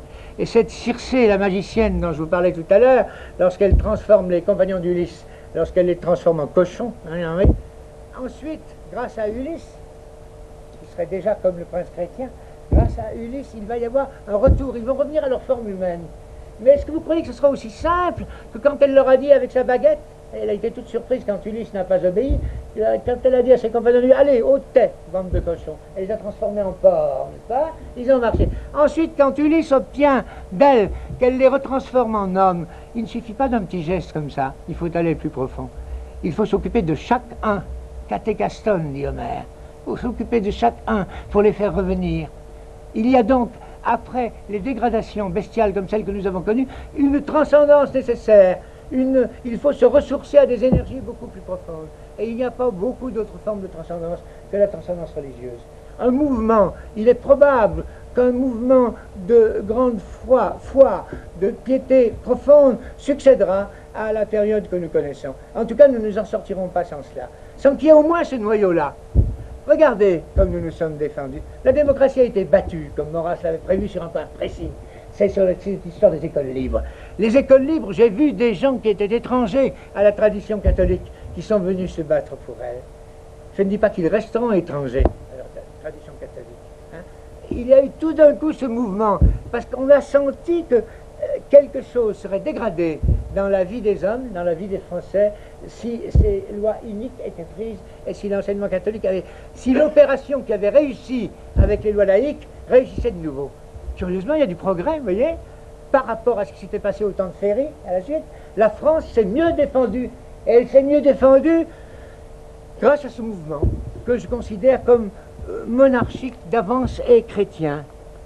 Et il faut que quelqu'un comme... D'ailleurs, l'homme qui a été obligé de se ressourcer vers sa tradition, ce renard qui a fait semblant d'avoir pris de l'eau bénite et qui a renversé la vapeur sur cette question-là, parce qu'il a senti que ça allait mal.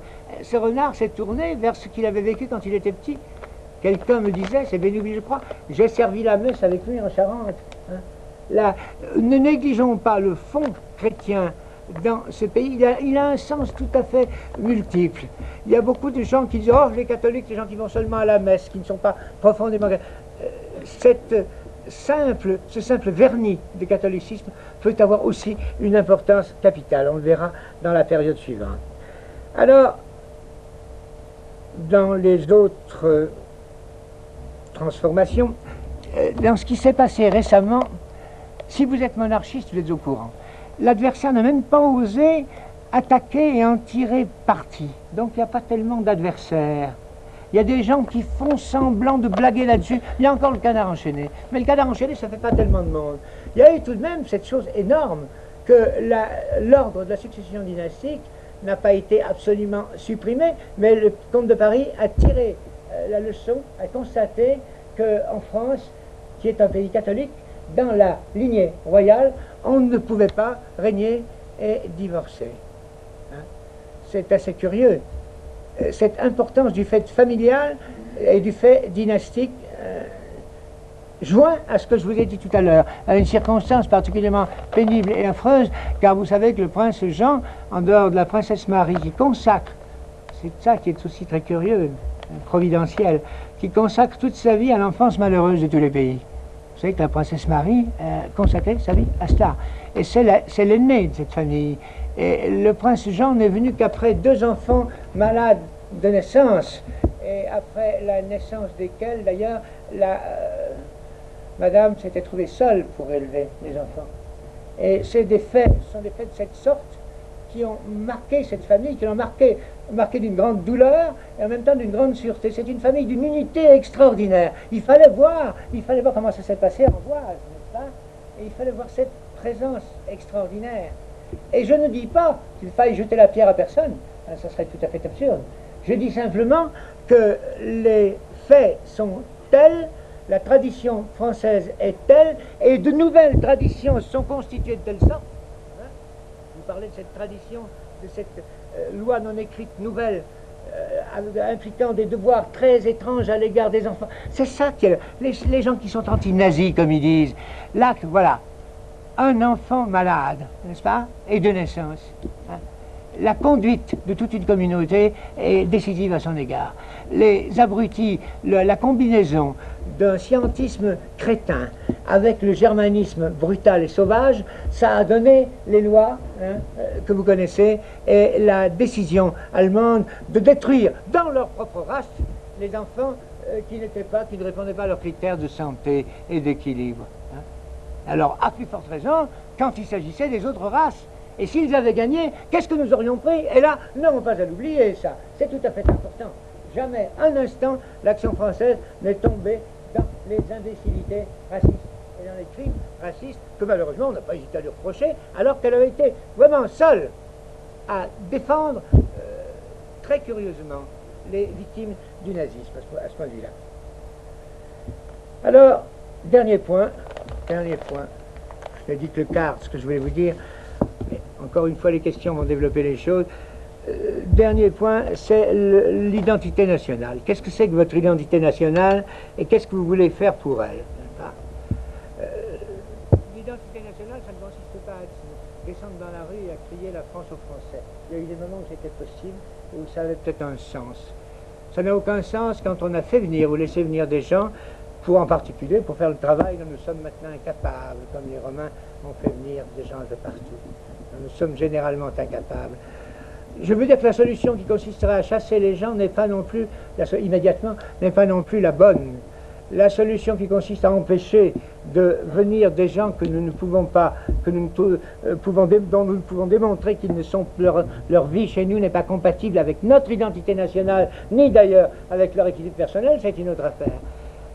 Il est évident qu'il faudra que nous sachions ce que ça veut dire être français, n'est-ce pas? Un roi de France est particulièrement fait pour poser cette question. C'est le roi de France, d'abord, il y a quelque chose de très important que vous savez tout de même. Il y a une chose qui s'appelle la loi salique, de l'admirable équilibre, mais il y a une chose qui est aussi importante, c'est que les femmes n'étaient pas généralement françaises, elles étaient de toutes sortes de nationalités. Il est évident qu'il n'y a pas plus, il y a peu de races plus mêlées, n'est-ce pas, que les races royales. Il faut en prendre notre parti, n'est-ce pas?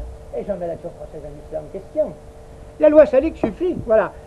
Il faut une chose prodigieuse, la loi salique code plus injuste, bien sûr. Il serait aussi bien d'ailleurs de concevoir une loi salique à l'envers où ce seraient les femmes qui régneraient. Je ne pense pas que les femmes soient moins capables de régner que les hommes. Je crois que c'est une vraie. J'ai toujours été scandalisé, même quand j'étais petit. Alors ça, l'action française ne posait pas le problème parce qu'elle ne posait pas la question de l'élection, presque pas.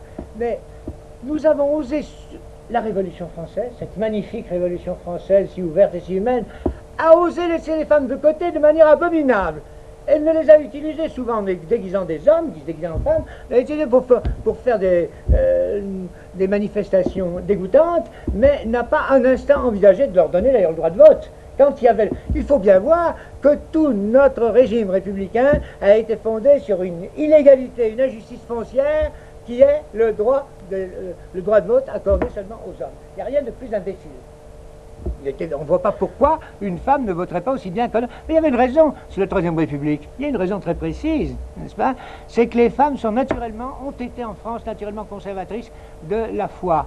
Ont été conservatrices du passé. C'est classique, Monsieur Homais, n'est-ce pas? Madame Homais, je ne sais pas ce qu'elle pensait, mais il y a des cas analogues. Madame Homais va à l'église et Monsieur Homais maintient l'idéal républicain. La République a soigneusement cajolé les hommes, c'est-à-dire que les républicains se sont cajolés abondamment eux-mêmes. Il y a dans les convictions démocratiques et républicaines quelque chose qui ressemble beaucoup à l'onanisme.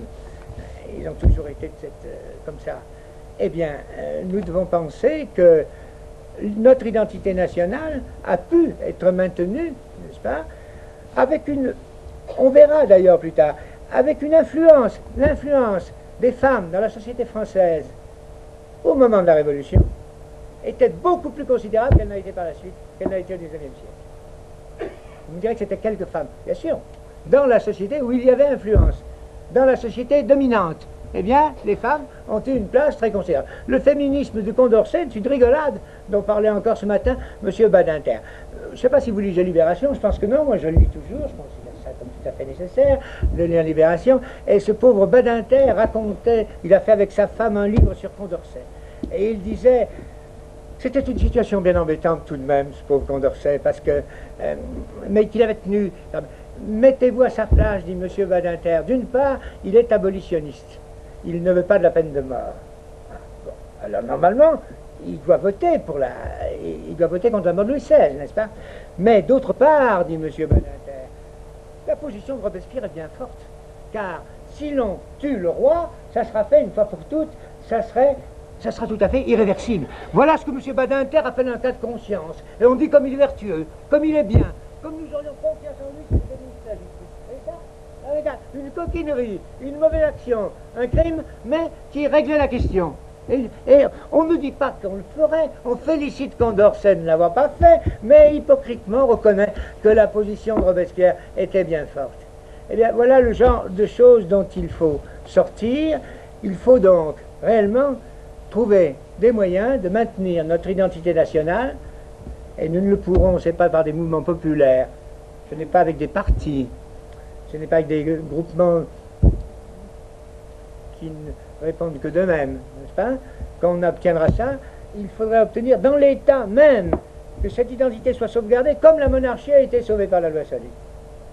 Blanche de Castille n'était pas spécialement française d'origine. Regardez comme elle a défendu, lorsque Saint-Louis était empêché à la croisade, n'est-ce pas? Elle a défendu merveilleusement le royaume. Les reines de France ont été splendides. Il n'y a pas de reine plus admirable, je ne pense pas seulement à Alexandre Dumas, n'est-ce pas? Plus admirable qu'Anne d'Autriche.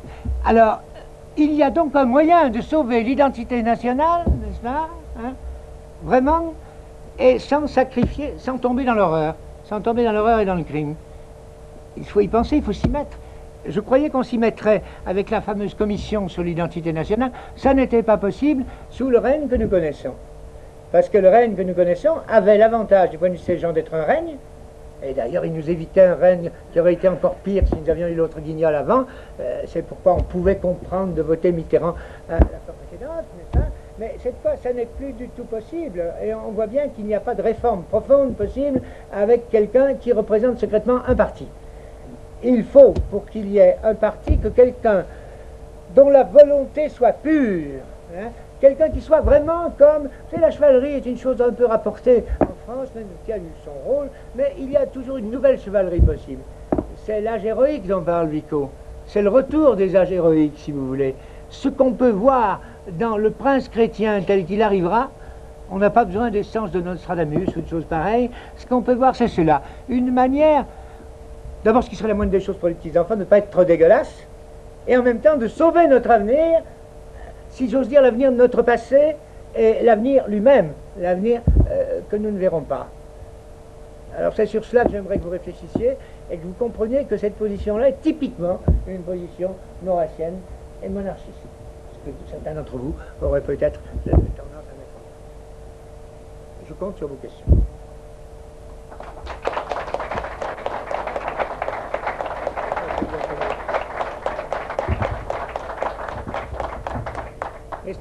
On tenait un énorme fardeau, alors j'étais bien obligé, je sais que ce qu'on a fait n'est pas satisfaisant, mais ça peut être rendu satisfaisant par les questions que vous posez. Bien, question alors. Que devient l'horizon en cas de conflit entre le prince et l'église, soit parce que le prince est gagné au directement, soit parce que l'église évolue dans le sens méditerranéen. Eh bien, c'est une question grave et une question réelle. Très bonne question. Hein. Moi, je crois qu'il y a quelque chose qui s'appelle la providence. Je crois beaucoup en la providence, j'espère beaucoup en elle. Donc, je pense que l'Église est en train d'évoluer dans le même sens que la France, malgré certaines apparences. Je crois que je voudrais bien sûr que les choses puissent être, nous pensons d'ailleurs tous aux mêmes choses, nous ne les nommons pas par prudence ou je ne sais quoi, nous pensons quelquefois à Monseigneur Lefebvre, eh bien, nous pensons qu'il faudrait bien que les histoires entre Monseigneur Lefebvre et Rome s'arrangent. Soit en ordre. C'est ce qu'on doit penser quand on ne veut pas le désordre. Il y a des catholiques qui n'ont qu'une idée, c'est de pouvoir dire merde au pape. Ça existe. Ça existait à l'Action française au moment de la condamnation. Maurras a regretté publiquement d'avoir été amené par un certain nombre d'hommes d'église à dire zut au pape, alors qu'il aurait fallu être respectueux et poli. Bon, il a fait reconnaître à Maurras une erreur aussi énorme, il fallait que ça en fût une. Hein? Il l'a reconnu, il l'a dit. Et ça en a dit. Très très grave. Il y a la condamnation de l'Action française, qui a mis sur la touche les théologiens, les meilleurs, les curés les plus intelligents. C'est vraiment une élite. Tous ces gens ont été balayés. À qui était la place? Aux médiocres, aux nullités. La nullité de notre épiscopat français, c'est l'Action française qui en est responsable, puisqu'elle a conduit, par son nom, elle a conduit quand même les nullards à prendre les places. Alors, pour répondre exactement à votre question, monsieur, je crois que l'Église, là, il y a vraiment... l'Église a pu prendre position contre l'Action française, à mon avis, pour des raisons en partie politiques et en partie doctrinales mal comprises. Je crois que le pape Pie XI a vraiment cru que dans la doctrine de Maurras, il y avait les bases de quelques paganismes. Lorsqu'il a vu, grâce en particulier à la merveilleuse médiation des sœurs de Sainte Thérèse, l'Enfant Jésus, lorsqu'il a vu quelle était la véritable intention de Maurras, et lorsque Maurras lui a écrit de sa prison, hein, vous savez, le temps où Maurras lisait les élévations sur les mystères de Bossuet, de sa prison en 1937, c'est bien ça, oui, a écrit au pape, j'avais pour le féliciter de sa réaction merveilleuse en face du nazisme, en face de l'Allemagne hitlérienne, tout s'est arrangé immédiatement. Remarquez que les curés ont bien absolument passé ça sous silence.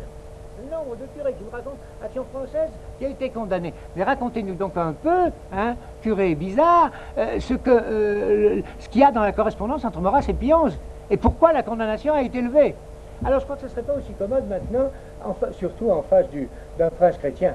En face d'un prince chrétien, il y a tout de même une pente puissante vers l'unité et le travail ensemble. Il y a tout de même des intérêts profondément communs, que ce soit dans en particulier dans les autres continents. Hein. Je crois qu'il y a possibilité d'un véritable accord et que le péril que vous indiquez, nous ne le connaîtrons pas, nous ne le verrons pas. Mais s'il y avait ce péril, ce serait un affreux malheur. Il y a eu des histoires, comme on dit, entre Philippe le Bel et la papauté. Ça n'a jamais fait de bien à personne, ni à la papauté, ni à la monarchie. C'est pourquoi Maurras, dans le texte qu'on lisait tout à l'heure, dont j'ai eu l'honneur de recevoir, Maurras mettait l'accent sur « et par-delà tous les espaces, la papauté ». Il la mettait, hein, ce nationaliste intégral mettait par-delà tous les espaces la papauté, cette papauté qu'il avait frappée et dont il savait qu'il aurait dû, parce qu'elle était au-delà de tous les espaces, ne pas considérer la manière de frapper comme décisive. Est-ce que ma réponse commence de vous satisfaire, M. Simon? Je pense que vous n'avez répondu qu'à la moitié parce que j'avais envisagé l'hypothèse d'un prince gagné aux idées maçonniques. D'un prince gagné aux idées Maçonniques. C'est tellement bête la maçonnerie. Vous savez, je lis Baruel, les tomes de Baruel. C'est tellement idiot, c'est tellement minable. Un prince, s'il a en tout cas, c'est aucune chance avec le prince Jean. Il suffit d'avoir des professeurs convenables, qui ne soient pas des analphabètes. Les gens qui ont fabriqué Baruel racontent ça très bien. Les gens qui ont fabriqué la maçonnerie, les illuminés de Bavière. Mais c'était des dingues absolus. Ils étaient aussi dingues que les plus médiocres maîtres d'école nazis. Alors la franc-maçonnerie, s'il vous plaît, c'est utilisé, ou alors les gens à la Grande Loge de France, ils acceptent un défi. Je vais raconter une histoire.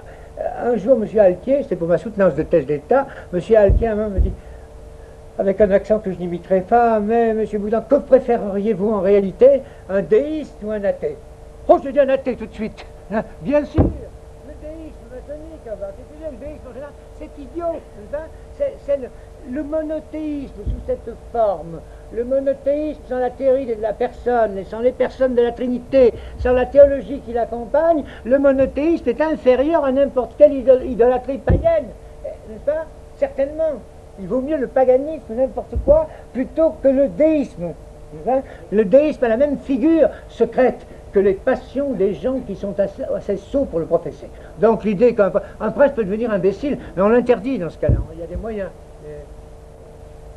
Mais enfin, je vous remercie de votre question, qui est une question limite, et qui est donc bonne à ce point de vue-là.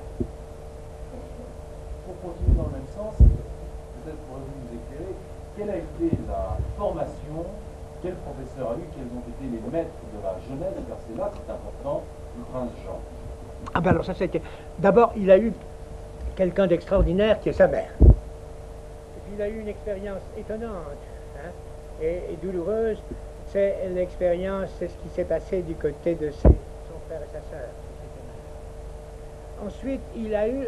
d'abord, il a suivi, il est venu à la Sorbonne un petit peu, mais il est surtout... comment s'appellent les gens qui font... C'est pas l'Institut Pidis, mais c'est quelque chose qui est tout à fait à côté, qui fait un enseignement philosophique qui est parallèle à la Sorbonne. Voilà. Et il a été là, et il a travaillé là. Et je crois qu'il n'a vraiment rien d'un fanatique. Je me suis, quant à moi, défendu de l'endoctriner. Hein? Comment c'est? Ça n'aurait pas été interdit, c'était tout à fait possible. Mais j'ai eu en effet à juger d'une de ses copies, j'ai vu comment il réagissait à un sujet, et comment tout de suite d'ailleurs, la question politique venait dans son sujet, et qu'il la traitait avec un peu d'innocence, c'était une copie, mais on mettait 12 ou 13 avec une grande joie, en disant, ah, c'était à la fois le bon sens et la bonne volonté. Il ne marchera pas dans les jamais. Et alors, vous savez, le comte de Paris a eu tout de même des maîtres qui étaient ceux que l'Action française lui avait fournis, avec Charles Benoît, et puis des tas de gens. Et il ne s'est dégagé de l'Action française que très très tard. C'est pour ça que la lettre qu'il m'a écrite quand j'ai écrit mon Maurras, qui est une lettre, il maintient ses réserves sur l'Action française, admettait un certain nombre de choses que j'avais cru découvrir ou approcher. Mais le comte de Paris a toujours rendu justice à la formation qu'il a reçue. Il a simplement pensé à un moment que l'Action française se servait plutôt qu'elle ne le servait. Je crois qu'il se trompait. Il a pensé que Maurras s'enfermait dans son ego. Je crois aussi que ce n'était pas vrai, ou pas comme ça, mais qu'il ne pouvait pas savoir comment ce qui était en train de se passer. Mais en tout cas, lui-même, ayant reçu une formation excellente, ayant découvert autre chose que sa propre formation, a pu apporter à son petit-fils beaucoup de choses. Je crois que des leçons de politique en particulier. Vous savez, un prétendant avoir réussi ce qu'il a fait, rentrer en France comme il est rentré, avoir... les rois, c'est fait pour régner, c'est pas fait pour prétendre. Hein?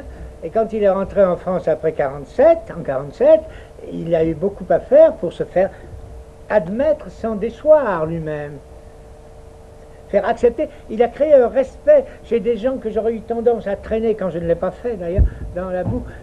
Je pense à des gens qui sont estimables finalement, comme Maurice Schumann, etc. Mais ces gens-là sont royalistes, ne le cachent pas. Si ça leur fait plaisir d'être royalistes contre l'Action française, d'inventer des différences par rapport à la doctrine d'Action française, mais je les encourage toujours, je lui dis certainement, vous êtes royalistes pour des raisons bien meilleures que les miennes, qu'est-ce que ça me fout? Soyez là, c'est tout ce qu'on vous demande. Bon. Alors des leçons d'adresse, d'habileté, il les a, mais il a certainement, c'est son âge, il a, je crois, une rigueur, il ne jouera pas, il ne rusera pas, n'est-ce pas? Et il est d'un christianisme total, que ça n'est pas son grand-père qui va l'empêcher d'être chrétien de cette façon-là. Donc j'aime autant vous dire que la maçonnerie peut toujours arriver. Hein? C'est fichu. Non, elle n'a aucune chance. D'autres questions? Ah, si je le savais, parlais que ça serait commencé, mais bon, eh bien, beaucoup de choses. Ça dépend des moments. Ça dépend des moments. Oui, mais ça, c'était avorté. C'est pas le prince Jean qui a fait avorter. Ce qui a avorté, c'est que le père du prince Jean n'a peut-être pas répondu à ce que De Gaulle ou son propre père attendait. Bon, bref, il y a eu quelque chose de manqué. Bon. De Gaulle avait des exigences? Non, absolument pas. Absolument pas. Simplement, bien sûr, le prince Jean a été avec le général de Boissieu, vous voyez, des choses comme ça. Il a préféré, le prince Jean, le comte de Clermont a préféré être banquier à ce moment-là. Et puis il y a eu toute la suite. C'est assez douloureux tout ce qui se passe. Quand je suis venu en France, quand le comte de Clermont était à Bordeaux, c'est le frère de François Mauriac, le doyen Mauriac, qui m'a amené chez lui, et on était plein de joie.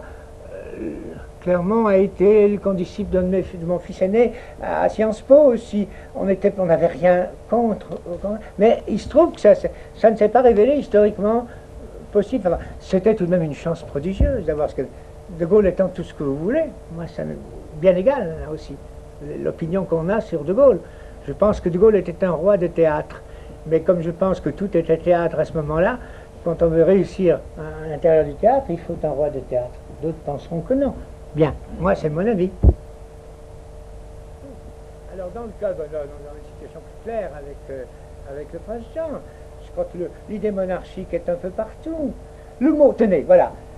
Qui d'entre vous, non vous êtes tous trop jeunes pour moi, mais qui d'entre vous étant gosse entendait le mot légitimité? Hein? Légitimité, légitimiste. Tintin, on nous croyait que c'était des histoires comme dans Stendhal, où il y a des histoires de la famille d'Orléans, les justes milieux d'un côté, et puis d'autre part des vieux abrutis à rengaine qui ne se résignent pas à leur temps. C'était la légitimité et le légitimisme. Qui a introduit le mot? Ça, on sait les mots aujourd'hui, on sait très bien quand un mot apparaît. Dans les dictionnaires, on étudiera le mot légitimité. Eh bien, c'est De Gaulle, comme ça, il leur aurait fait avaler n'importe quoi aux gens. Et surtout aux républicains, hein. Mais il leur a fait avaler des choses très étranges, comme cette légitimité qui est tellement importante. Qu'est-ce que c'est qu'au fond, la légitimité? C'est l'autorité en tant qu'elle est de bonne foi et de bonne volonté. Supposer la bonne foi providentielle, justement, au sommet de l'État, c'est être légitimiste. Et aujourd'hui, on dit délégitimiste à propos de n'importe quoi, on dit, à l'intérieur des partis. Je ne vous dis pas que cette transformation purement sémantique conduise au pouvoir, mais ça le prépare. Ce sont les changements de mots qui préparent les changements de réalité de personnes. Et là, nous assistons à de grands changements de mots. Tout le monde dit que c'est vrai que ce régime serait assez... Il y a des déviations possibles, certainement, certainement. Et là, dès qu'un parti s'en mêle. Mais tout le monde rigole quand même quand on voit quelqu'un d'irresponsable qui s'est désigné lui-même et qui dit voilà j'arrive. Et avant on disait bon, il est intéressant, il est rigolo ce bonhomme. Puis quand on le voit faire le comique, et on lui dit mais qui t'a fait candidat? Voilà, la candidature. Qu'est-ce qui te conduit à poser ta candidature au sommet de l'État? Tu n'as pas. Le général de Gaulle, théoriquement, était un général et avait fait quelque chose qui s'appelait le 18 juin, etc. Mais toi, mon bon ami, qu'est-ce que tu fais? Je veux bien, dira-t-il, je veux bien les autres. Il y en a un qui représente, je vous le disais tout à l'heure, une tradition, il croit représenter la tradition gaulienne, etc. Et rien ne prouve qu'à un certain point il ne la représente pas. Mais je veux dire que tout ça ne fait pas le poids. Hein. Le poids, c'est l'intégrité de la nation. Le poids, c'est ne pas être désigné. Le poids, c'est ne pas vouloir le pouvoir pour soi-même. Le poids, c'est ce que Montesquieu disait de la démocratie. Il disait que la démocratie, c'est lorsqu'on a une préférence continuelle de l'intérêt commun sur son intérêt privé. Il était rigolo, Montesquieu, parce qu'enfin, il disait que tous les hommes devaient avoir ça. Vous voyez le système? Tout le monde préférant son intérêt commun à son intérêt privé. Mais non, en fait, on ne peut pas demander ça. On peut demander ça à personne, sauf quelqu'un dont c'est la destinée, qui n'existe même plus comme personne. Mais les Français, l'individualisme français, c'est ça. Je lisais l'autre jour à nuit un texte de Saint-Augustin dans la belle édition de Louvain, la meilleure, je crois. Et alors, il décrivait l'individualisme. C'est le sanglier, dit-il, qui se met à arriver et qui dit, ça se dit à pair, le sanglier en latin, et il dit ego sum, ego et nemo. Moi et personne. Voilà, c'est l'individualisme romantique. Et alors, quand on dit moi et personne, on est mûr pour être candidat. Et une nation de 41, vous pouvez avoir des millions de candidats. Et alors, il y a quelqu'un qui dit je ne suis rien. L'humilité de l'homme qui est chargé, qui sent que ça pèse, ça, c'est ça qui donne toutes les chances à une patrie de se retrouver. Quelqu'un qui ne peut en aucun cas être candidat. Oui. On est en train de nous signaler. Sur le papier d'invitation, on a dit reprendre le pouvoir avec un prince chrétien. Vous avez parlé longtemps du prince de Jean, que nous connaissons tous. Oui. Hein, très bien. Et si la monarchie revenait, oui. ce serait le prince là. Oui, je pense. Oui. Je pense que son père, ce serait comme en Espagne. Dites-nous exactement comment ça va se passer. Ah, j'ai écrit ce sacré livre, mais ça ne veut pas dire reprendre le pouvoir. Quelles seraient les conséquences? Les partis seraient-ils conservés? Attendez. Et ainsi de suite. Et oui, je vais le dire. Des métiers, oui. Alors, le roi, on sait que si on l'appelle le roi, oui. il sera là. Mais oui. qu'est-ce que sera le pays? Voilà. Il faut d'abord préparer le pays pour mettre le chapeau. Ouf, il faut faire les deux. Alors d'abord, reprendre le pouvoir, ça ne veut pas dire, ça voulait dire reprendre l'idée du pouvoir. J'avais bien précisé qu'il ne s'agissait pas de coup d'État ni de reprendre le pouvoir. Bon, ma question me donnait le coup d'État sur un plateau, à l'occasion que ça ne fit pas de guerre civile et que ça ne comprime pas l'avenir, je dirais pas non. Mais comme personne ne m'a jamais consulté sur ce point-là, je me sens irresponsable. Maintenant, préparer la monarchie, c'est déjà indiquer qu'il y en a un qui peut faire ça et qui est là, et le faire connaître.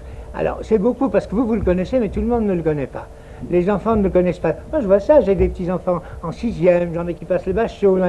L'abondance des petits-enfants, c'est la condition sine qua non de la connaissance de son pays. Pour les gens de mon âge. Bon. Alors, ils ne connaissent pas. Ils connaîtront petit à petit. J'avais emmené mon petit-fils à Amboise. Et j'ai vu l'effet que ça avait sur lui. Donc, tu sais comment il faut s'y prendre. Il faut des rites. Il faut des cérémonies. Il faut une secousse d'émotion et d'émotion d'identité. Pas d'identité des gens qui se frottent, n'est-ce pas, les uns aux autres, comme ça. Asinus, asinum fricat. Il ne faut pas que ce soit ça. Il faut que ce soit la possibilité, le sentiment qu'on va vers l'avenir ensemble. Et soit, ça peut exister chez les enfants. Alors, vous me dites les partis. D'abord, les partis, regardez comme les partis sont bien. Regardez, le parti le plus fort que nous ayons aujourd'hui, c'est le Parti socialiste. Et nous savons bien que ce Parti socialiste sans Mitterrand, il ne serait rien du tout, pot de balle. Et Mitterrand le sait, et en joue, et se moque d'eux. Ils ont l'air d'Afrique union, et ils sont menacés. Si tout d'un coup Mitterrand ne se présentait pas, avec ça ramasserait une formidable déculottée. Les partis ne peuvent plus rien tout seuls s'ils ne s'ajoutent un ingrédient monarchique. Enfin, s'ils ont le sens d'intérêt national, qu'ils aient le courage d'avoir un, ils ne l'ont plus. Et nous y allons parce que c'est Mitterrand. Et Mitterrand lui-même sait bien qu'aucun parti ne peut y venir. Donc d'aucun côté, vous savez très bien que si Chirac n'avait pas l'idée de la grandeur gaulienne, etc., et puis une forme de patriotisme qui peut séduire des Français, bon, il ne commencerait même pas. Les partis ne peuvent plus rien. Il n'y a qu'un parti qui croit en lui-même, a des forces qui dépassent lui-même, c'est le Parti communiste. Et il est bien atteint. Donc les partis mourront d'eux-mêmes. Mais s'il fallait des lois, voilà, il faudrait supprimer cette loi avec une bonne chambre, un bon moment, ça marcherait tout seul. La loi qui dit les partis concourent à l'expression. Quel est le texte exact? Les partis concourent à l'expression de la volonté. La volonté populaire. Eh bien, les partis ne doivent pas concourir à ça. Voilà. Il faudrait obtenir, leur enlever ça. Puis il faut leur couper les vivres, bien sûr. Oui, si ça dépend de moi, ça c'est. Comment? Les remplacer. Mais alors là, si je vous avais fait le topo interminable et nous en serions morts les uns et les autres, le parlant et les gens à qui il serait adressé, eh bien, il y a un grand paragraphe sur cela. Nous avons beaucoup dit à l'Action française que l'opinion, il fallait supprimer les opinions. Les partis sont des régimes, c'est l'opinion, hein, sont des systèmes d'opinion. Il fallait, voilà, remplacer le système d'opinion par des systèmes d'intérêt. Mais là, je crois, c'était vrai à un certain moment. Les systèmes d'intérêt dans les systèmes corporatistes et autres, ça n'a pas été bien brillant à l'étranger. C'était pas du tout le nazisme.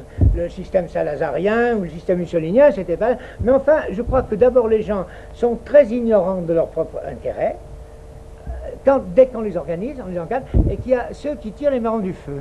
Alors, les intérêts corporatifs ne vaudraient pas beaucoup mieux que les intérêts de parti. Il faudrait d'abord épurer les gens, qu'il y ait un peu partout dans la nation des gens qui aient le sens de l'intérêt national et du raccord de l'intérêt national et de l'intérêt de leur métier. Les chambres de métier, ça peut exister, c'est très bien. Alors ça c'est possible en fonction de ce que j'ai essayé de vous dire tout à l'heure, l'opinion.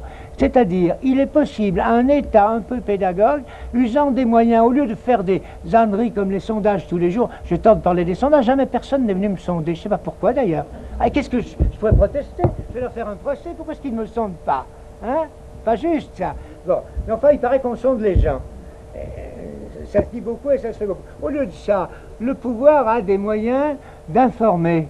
De même qu'il informe quand il y a un scandale pour les passages cloutés, il informe de la raison d'être des gens.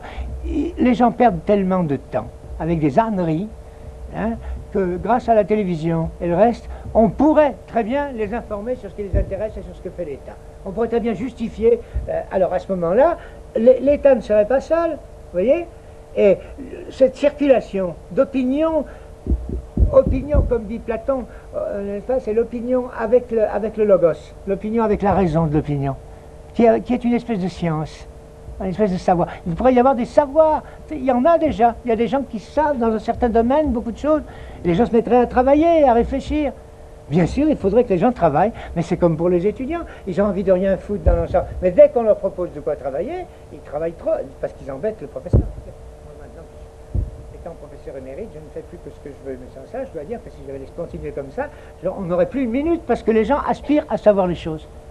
Et on ne finit plus. Vous voyez? Donc, je crois avoir répondu à votre question, comment on remplacerait comme ça?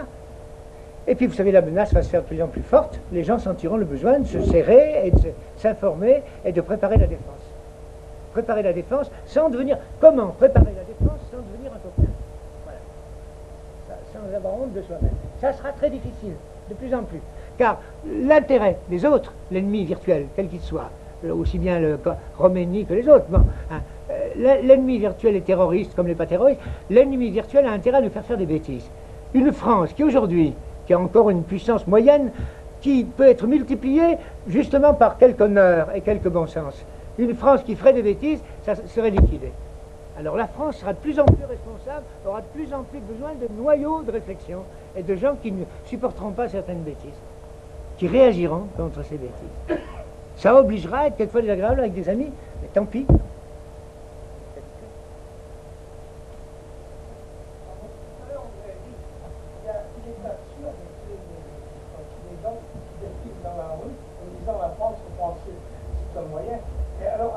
Je dis absurde maintenant, parce que ça peut... Alors que on a fait le contraire. Qui c'est on? Je ne sais plus ce que vous voulez dire. Qui a fait le contraire? Non, il y a d'abord des gens qui ont défilé dans la rue avec effet. Ça a été l'histoire des... Je pensais à l'histoire des... Non, il y a quelque chose que j'appelle l'amalgame... Je vais vous expliquer ça. C'est pas compliqué. J'essaierai d'être clair. L'amalgame positif. Voilà. C'est ce qu'on appelle faire l'amalgame entre des idées à ajustement. On a fait l'amalgame et on a... Bon. Mais j'appellerais amalgame positif une réaction comme celle qui s'est produite au moment de l'affaire des écoles libres, où des gens qui luttaient contre la drogue, sans être du tout chrétiens, sans avoir d'enfants à l'école chrétienne, ou des gens qui considéraient le tabac comme une saloperie, etc. Bon, les divers périls, les diverses saletés dont la France peut être menacée, eh bien, qui automatiquement réagissent quand un des points est menacé. Alors ça, c'est autre chose. C'est pas la manifestation dans la rue, la rhétorique en criant la France aux Français, ce qui ne mène à rien, ce qui ne sert à rien, qui a pu servir à certains moments. Oui, qui a fait ça. Mais l'Action française l'a fait à certains moments, avec les ligues. Mais ça a été un échec. Et quand elle l'a fait, c'était essayer de gagner du temps. Mais elle n'y croyait pas. Maurras n'a pas cru ce février. Vous comprenez? Maurras savait que ça allait rater. Est-ce que c'est bien la réponse à votre question? Que ah bah oui, mais il n'a pas cru ce février. Et d'ailleurs, il a été profondément dormir le matin. Il y a un texte d'Action française. Mais j'ai essayé d'expliquer ça, montrer pourquoi. Maurras, depuis la mort de Mangin, savait que la République ferait le mal qu'elle devait faire et qu'on n'arriverait pas à s'en tirer. Je suis persuadé, mais il sauvait pour l'avenir les choses. Oui. Alors, mon papa qui était allé là-bas avec son chapeau ballon, bourré de journaux, Oui. qui s'était tapé sur Et bien, puis après, il était ce que vous de toute façon, Maurras n'y serait pas allé. parce que vous nous avez parlé tous les deux, il est bête. Non. On peut très bien ne pas croire à l'efficacité révolutionnaire d'une mesure et penser qu'il faut qu'elle existe car il y aurait pire. Donc votre père n'a pas eu tort, le mien aussi. Le mien aussi a fait ça. Alors, tu sais, je suis de famille d'Action française comme vous. Non, mais mon respect s'en fout. Mon respect... Non, mais vous avez raison. Vous avez raison. Ça serait une possibilité. Ben, justement, des gens m'ont dit, quand je l'ai écrit dans mon Maurras, qu'après la mort de Mangin, Maurras ne croyait pas à quoi? Il ne croyait pas qu'on pût réformer la République. Il ne croyait pas que ce Jean Foutre de la Roque, car je dois bien dire que c'était un Jean Foutre, n'est-ce pas, pourrait aider à sauver la patrie. Vous comprenez? Quand j'ai lu ça en 1934, maintenant, il y a des tas de gens qui ont eu des parents croix de feu. Chez moi, il n'y en avait pas, mais il y en avait souvent. On n'a rien contre les croix de feu, c'est de braves types. Et ils avaient raison, et nous pouvions en avoir chacun dans nos familles. Mais quand je pense à la phrase typique que j'avais lue de mes yeux dans le journal de la Roque, qui était, je peux encore la réciter par cœur.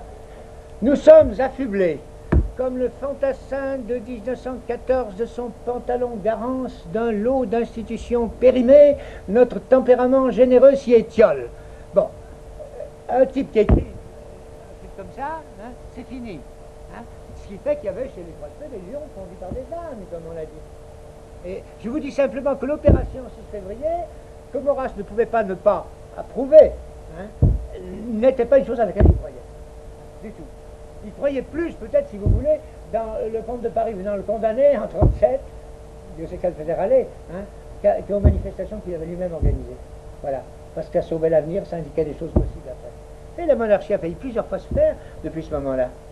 Et Maurras, qui jugeait sévèrement certaines choses qu'on pouvait dire le comte de Paris, était tout de même content que le prince agisse. Il l'a toujours dit d'ailleurs. On ne lui a pas tiré le moindre désir à je ne sais quel prétendant espagnol ou n'importe où. Il a toujours été fidèle délibérément à la famille royale. Il n'a jamais hésité là-dessus. Et voir les chances qui ont été celles-là. C'est la monarchie. En 1900, j'étais à Alger, en 1942, ça a failli vraiment se faire. Vous savez comment ça a failli se faire? En vertu d'une loi républicaine imbécile qui s'appelait la loi Tréveneuc, d'après laquelle les conseils généraux d'Algérie, dans certains cas, pouvaient se substituer au pouvoir national. Et c'était fait. Monsieur Pose, dont vous connaissez l'existence, que j'ai vu à ce moment-là, appartenait à ce complot. Malheureusement, ce complot a été gâté par l'assassinat de Darlan. Sans ça, c'était... Et l'assassinat de Darlan aussi, ça aurait pu réussir de son côté, mais pas avec l'approbation du prince. On voit mal une monarchie, même un principat, se restaurant après un assassinat de cette espèce. Et donc il a été question de ça. Il en a été question avec De Gaulle. Donc la monarchie, ce qui importait à Maurras, c'est que la monarchie devint actuelle.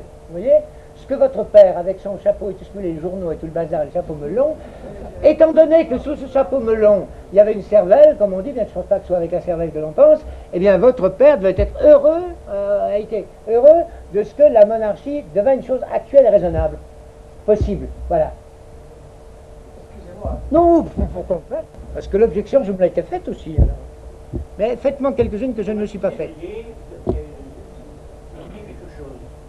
Le 6 février, Galatier était menacé de partir parce que l'autre il n'y a pas les voleurs et le maréchal Lyoté, à la tête a dit à Galatier, ne partez pas, demain, c'est nous qui prenons le pouvoir. Oui. Il a fallu à ce moment-là, il y avait 40 du pouvoir. Il a fallu à ce moment-là, comme Paul Reynaud, son rat, Visqueux, disait Léon Daudet en plus. Le rat visqueux de Mexico. C'est le non, ça me rappelle le vieux temps, ça. Oui. pour faire venir tout le mec pendant un an, et Oui, c'est oui. là que dans manqué le Je me souviens. Le 6 février, on pouvait avoir le roi, s'il n'y avait pas eu Paul Reynaud, Oui. qui a été suivi par ce maire. Moi, je crois que s'il n'y avait pas eu Paul Reynaud, il y en aurait eu un autre. Le rat visqueux n'a pas été pour beaucoup là-dedans. Rien n'était prêt. Non, mais c'est une question très intéressante. Mais rien n'était prêt pour faire la monarchie. Autre question? Monsieur?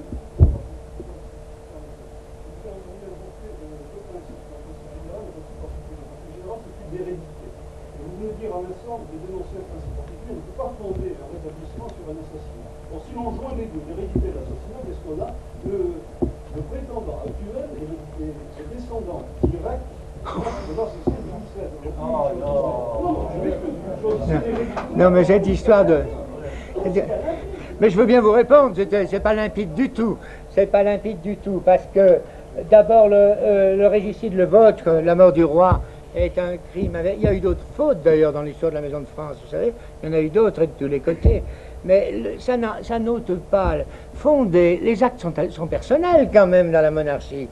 Il n'y a pas, ni les mérites de tous les rois ne viennent sur tous les rois, ni les crimes de tous les rois ne viennent sur chaque roi, bon sang de bois. C'est absolument impossible, ça. Mais non, mais pas du tout. Le principe de l'hérédité n'a jamais été un principe biologique, sauf pour les gens qui ne savent pas ce que c'est, ni que l'hérédité, ni que la biologie. C'est une foutaise, ça. Il n'y a pas de sang bleu. Il n'y a pas de principe d'hérédité au sens biologique. C'est des blagues. Il y a principe de l'hérédité parce qu'il faut qu'il y en ait un. Il faut qu'il y ait un type qui succède et il faut qu'il y en ait un. C'est un principe, je vous l'ai dit au début, qui est du type mathématique, qui est du type logique, qui est du type apodictique. Mais personne jamais n'a songé, à propos de l'hérédité, à ce que comme si on ne croit plus maintenant, il n'y a pas dans le sang, il n'y a pas dans le sang de petits bonshommes qui représentent, il n'y a pas d'homoncule, n'est-ce pas, comme disait... Comment? Eh bien alors, l'hérédité, mais il n'y a pas d'hérédité historique, il y a succession historique. Quand vous dites hérédité, il y a succession historique et la succession, c'est très différent. La succession se fonde sur une règle d'hérédité. Et ça s'appelle la légitimité. Non, mais alors vous dites, bon, allez, c'est trop facile, vous me dites des choses qui sont fausses complètement, je vous réponds, vous me dites, bon, allons. C'est facile, c'est gentil, mais moi je vous dis non, n'allons pas, n'allons pas. Sur ce point-là, moi je permets tout ce que vous voulez. Parce que nous sommes au croisement de deux séries non pas causales, mais des séries conditionnelles. D'une part, il s'agit de la continuité historique, et je pense que c'est en pensant à cela qu'on pense à la succession, donc la légitimité dynastique. Et d'autre part, nous sommes aussi dans la perspective de parce qu'il y a trop longtemps que la monarchie a été abolie, consiste à considérer comme devant être rétablie du jour au lendemain. Ah oui, mais si on a dit ça. Il ne s'agit pas de restaurer le roi, il s'agit de restaurer le principe dynastique, de restaurer le principe même de la monarchie. Et à ce moment-là, il faut bien prendre tout en compte, à savoir la légitimité même. Qu'est-ce que c'est que la légitimité? Doit-elle se réduire à la légitimité dynastique? Oui, écoutez, je connais ça, nous en aurons pour des heures, mais je ne veux pas arrêter la discussion, je vais vous dire simplement ceci. C'est que nous sommes un pays trop vieux, à ce point de vue-là, et trop usé, en un sens, pour qu'une dynastie soit fondée. Beaucoup de gens y ont pensé, Maurras lui-même. Si Napoléon n'avait pas été ce qu'il était, on peut imaginer que ça réussisse. Ça ne marchait pas pour une raison qui a été donnée. J'ai relu ces jours-ci un livre qui m'avait tellement plu, j'avais rien compris quand j'étais petit, parce que j'étais vraiment trop petit quand je le lisais. C'est Le Lys rouge d'Anatole France. Et on voit De Chartres, qui est le héros, qui dit à un moment, qui explique tout. Voilà, il dit que Napoléon, la révolution beauté. Voilà, il y avait en Napoléon un principe, une idéologie qui lui empêchait de fonder une dynastie viable. Ce qu'il allait faire, justement, la tradition qu'il apportait est une tradition révolutionnaire. Ça m'intéresse beaucoup la question. Oui. Non, parce que ça pouvait peut-être recouper. Bon, alors, la création, fonder une dynastie aujourd'hui, bon, De Gaulle ne l'a pas fait. Vous comprenez, De Gaulle ne pouvait pas, parce que Sosthène est très gentil, il est très bien, mais ça ne pouvait pas marcher, il n'aurait pas aimé d'ailleurs. Je suis sûr qu'il n'aurait pas aimé. De Gaulle était tel qu'il voulait à la fois le passé et l'avenir. Vous sentez bien quelqu'un qui voudrait fonder une dynastie aurait envie de réconcilier sa joie de l'avenir et en même temps toutes les réalités du passé. De Gaulle voulait n'avoir pas de prédécesseurs dans les fonctions qu'il avait, mais il acceptait d'avoir des jointures symboliques avec la tradition française. Et du coup, de renouer quelque chose, d'être celui qui... ou d'être celui... Circé, tenez, voilà. C'est une vieille magicienne, De Gaulle, à ce point de vue-là. Bon, une vieille femme un peu magicienne, et il faisait quelque chose que personne d'autre ne pouvait faire à sa place. Il faut dire que c'était assez réussi dans son sens. C'était pas mal comme idée. Et rétablir une ancienne dynastie vaut mieux qu'en créer une nouvelle, parce que c'est montrer... enfin, c'est le contraire de la tyrannie, vous comprenez? Les dynasties de tyrans, on ne peut pas imaginer un pouvoir millénaire qui serait tyrannique. Il y a, ça se sent, ça, c'est une question de le mode, attendez, une réponse par allégorie, vous êtes assez astucieux pour voir ça. Tout simplement, vous savez l'histoire, c'est les armes de qui? C'est pas d'Achille, ce sont des armes qui pouvaient guérir les blessures qu'elles faisaient, les blessures ne pouvaient être guéries que par leur rouille, voilà. Les blessures qui seraient faites à l'histoire ne pourraient être guéries que par la rouille d'un pouvoir très ancien. Le pouvoir qui peut être fort et unique, hein, et en même temps avoir la rouille du temps qui fait une part de sa légitimité. Et quelque chose qui libère de ce qu'on appelle ambition. Toute dynastie nouvelle ne m'intéresse pas. Maintenant, vous savez, si quelqu'un sauve la patrie à un moment effroyable, l'assentiment de tout le monde, y compris du pape, eh bien, route. Je ne le vois pas. C'est pas dans mon horizon. J'aime mieux raisonner sur ce que j'ai. Comment? Non, mais je ne pense pas du tout que vous l'attaquiez. Elle est nécessaire, mais non suffisante. J'ai passé mon temps à dire ça, à dire qu'il fallait qu'il fût le prince chrétien. À ce moment-là, il est inutile de deux choses l'une. Ou bien la présence qui répond de la providence. Alors, de deux choses l'une. Ou bien la monarchie porte en elle-même sa propre vertu. Et à ce moment-là, il n'est pas besoin de s'interroger sur la formation du prince, sur l'influence de la formation. Mais là, vous êtes bon historien, et comme vous êtes mauvais théologien, comme si la prédestination empêchait la liberté. Mais j'ai entendu ce que vous avez dit, ça ne va pas du tout. Ou bien elle dépend de détermination extérieure, et à ce moment-là, ça va bien au-delà que la simple désignation successorale parce que le prince Jean a été désigné par son grand-père. Qu'est-ce que vous appelez détermination extérieure? La providence ajoute, la providence complète, la providence consacre, mais la providence n'invente pas, elle ne prétend pas inventer. Vous êtes comme les gens qui disent que la prédestination serait contraire à la liberté. La liberté est prédestinée. Les choses que nous pouvons faire, c'est compris dans cette prédestination. Enfin, on ne va pas nous engager dans la théologie, ça on en sortirait plus ce soir. Bon, il n'y a pas d'autres questions? Moi, je vous demande pardon d'avoir été long. Je ne veux pas vous faire garder davantage.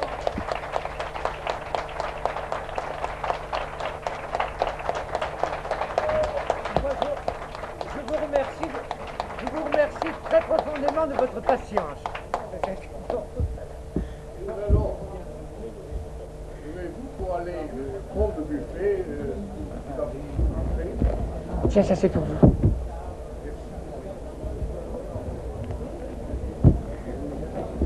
Bon.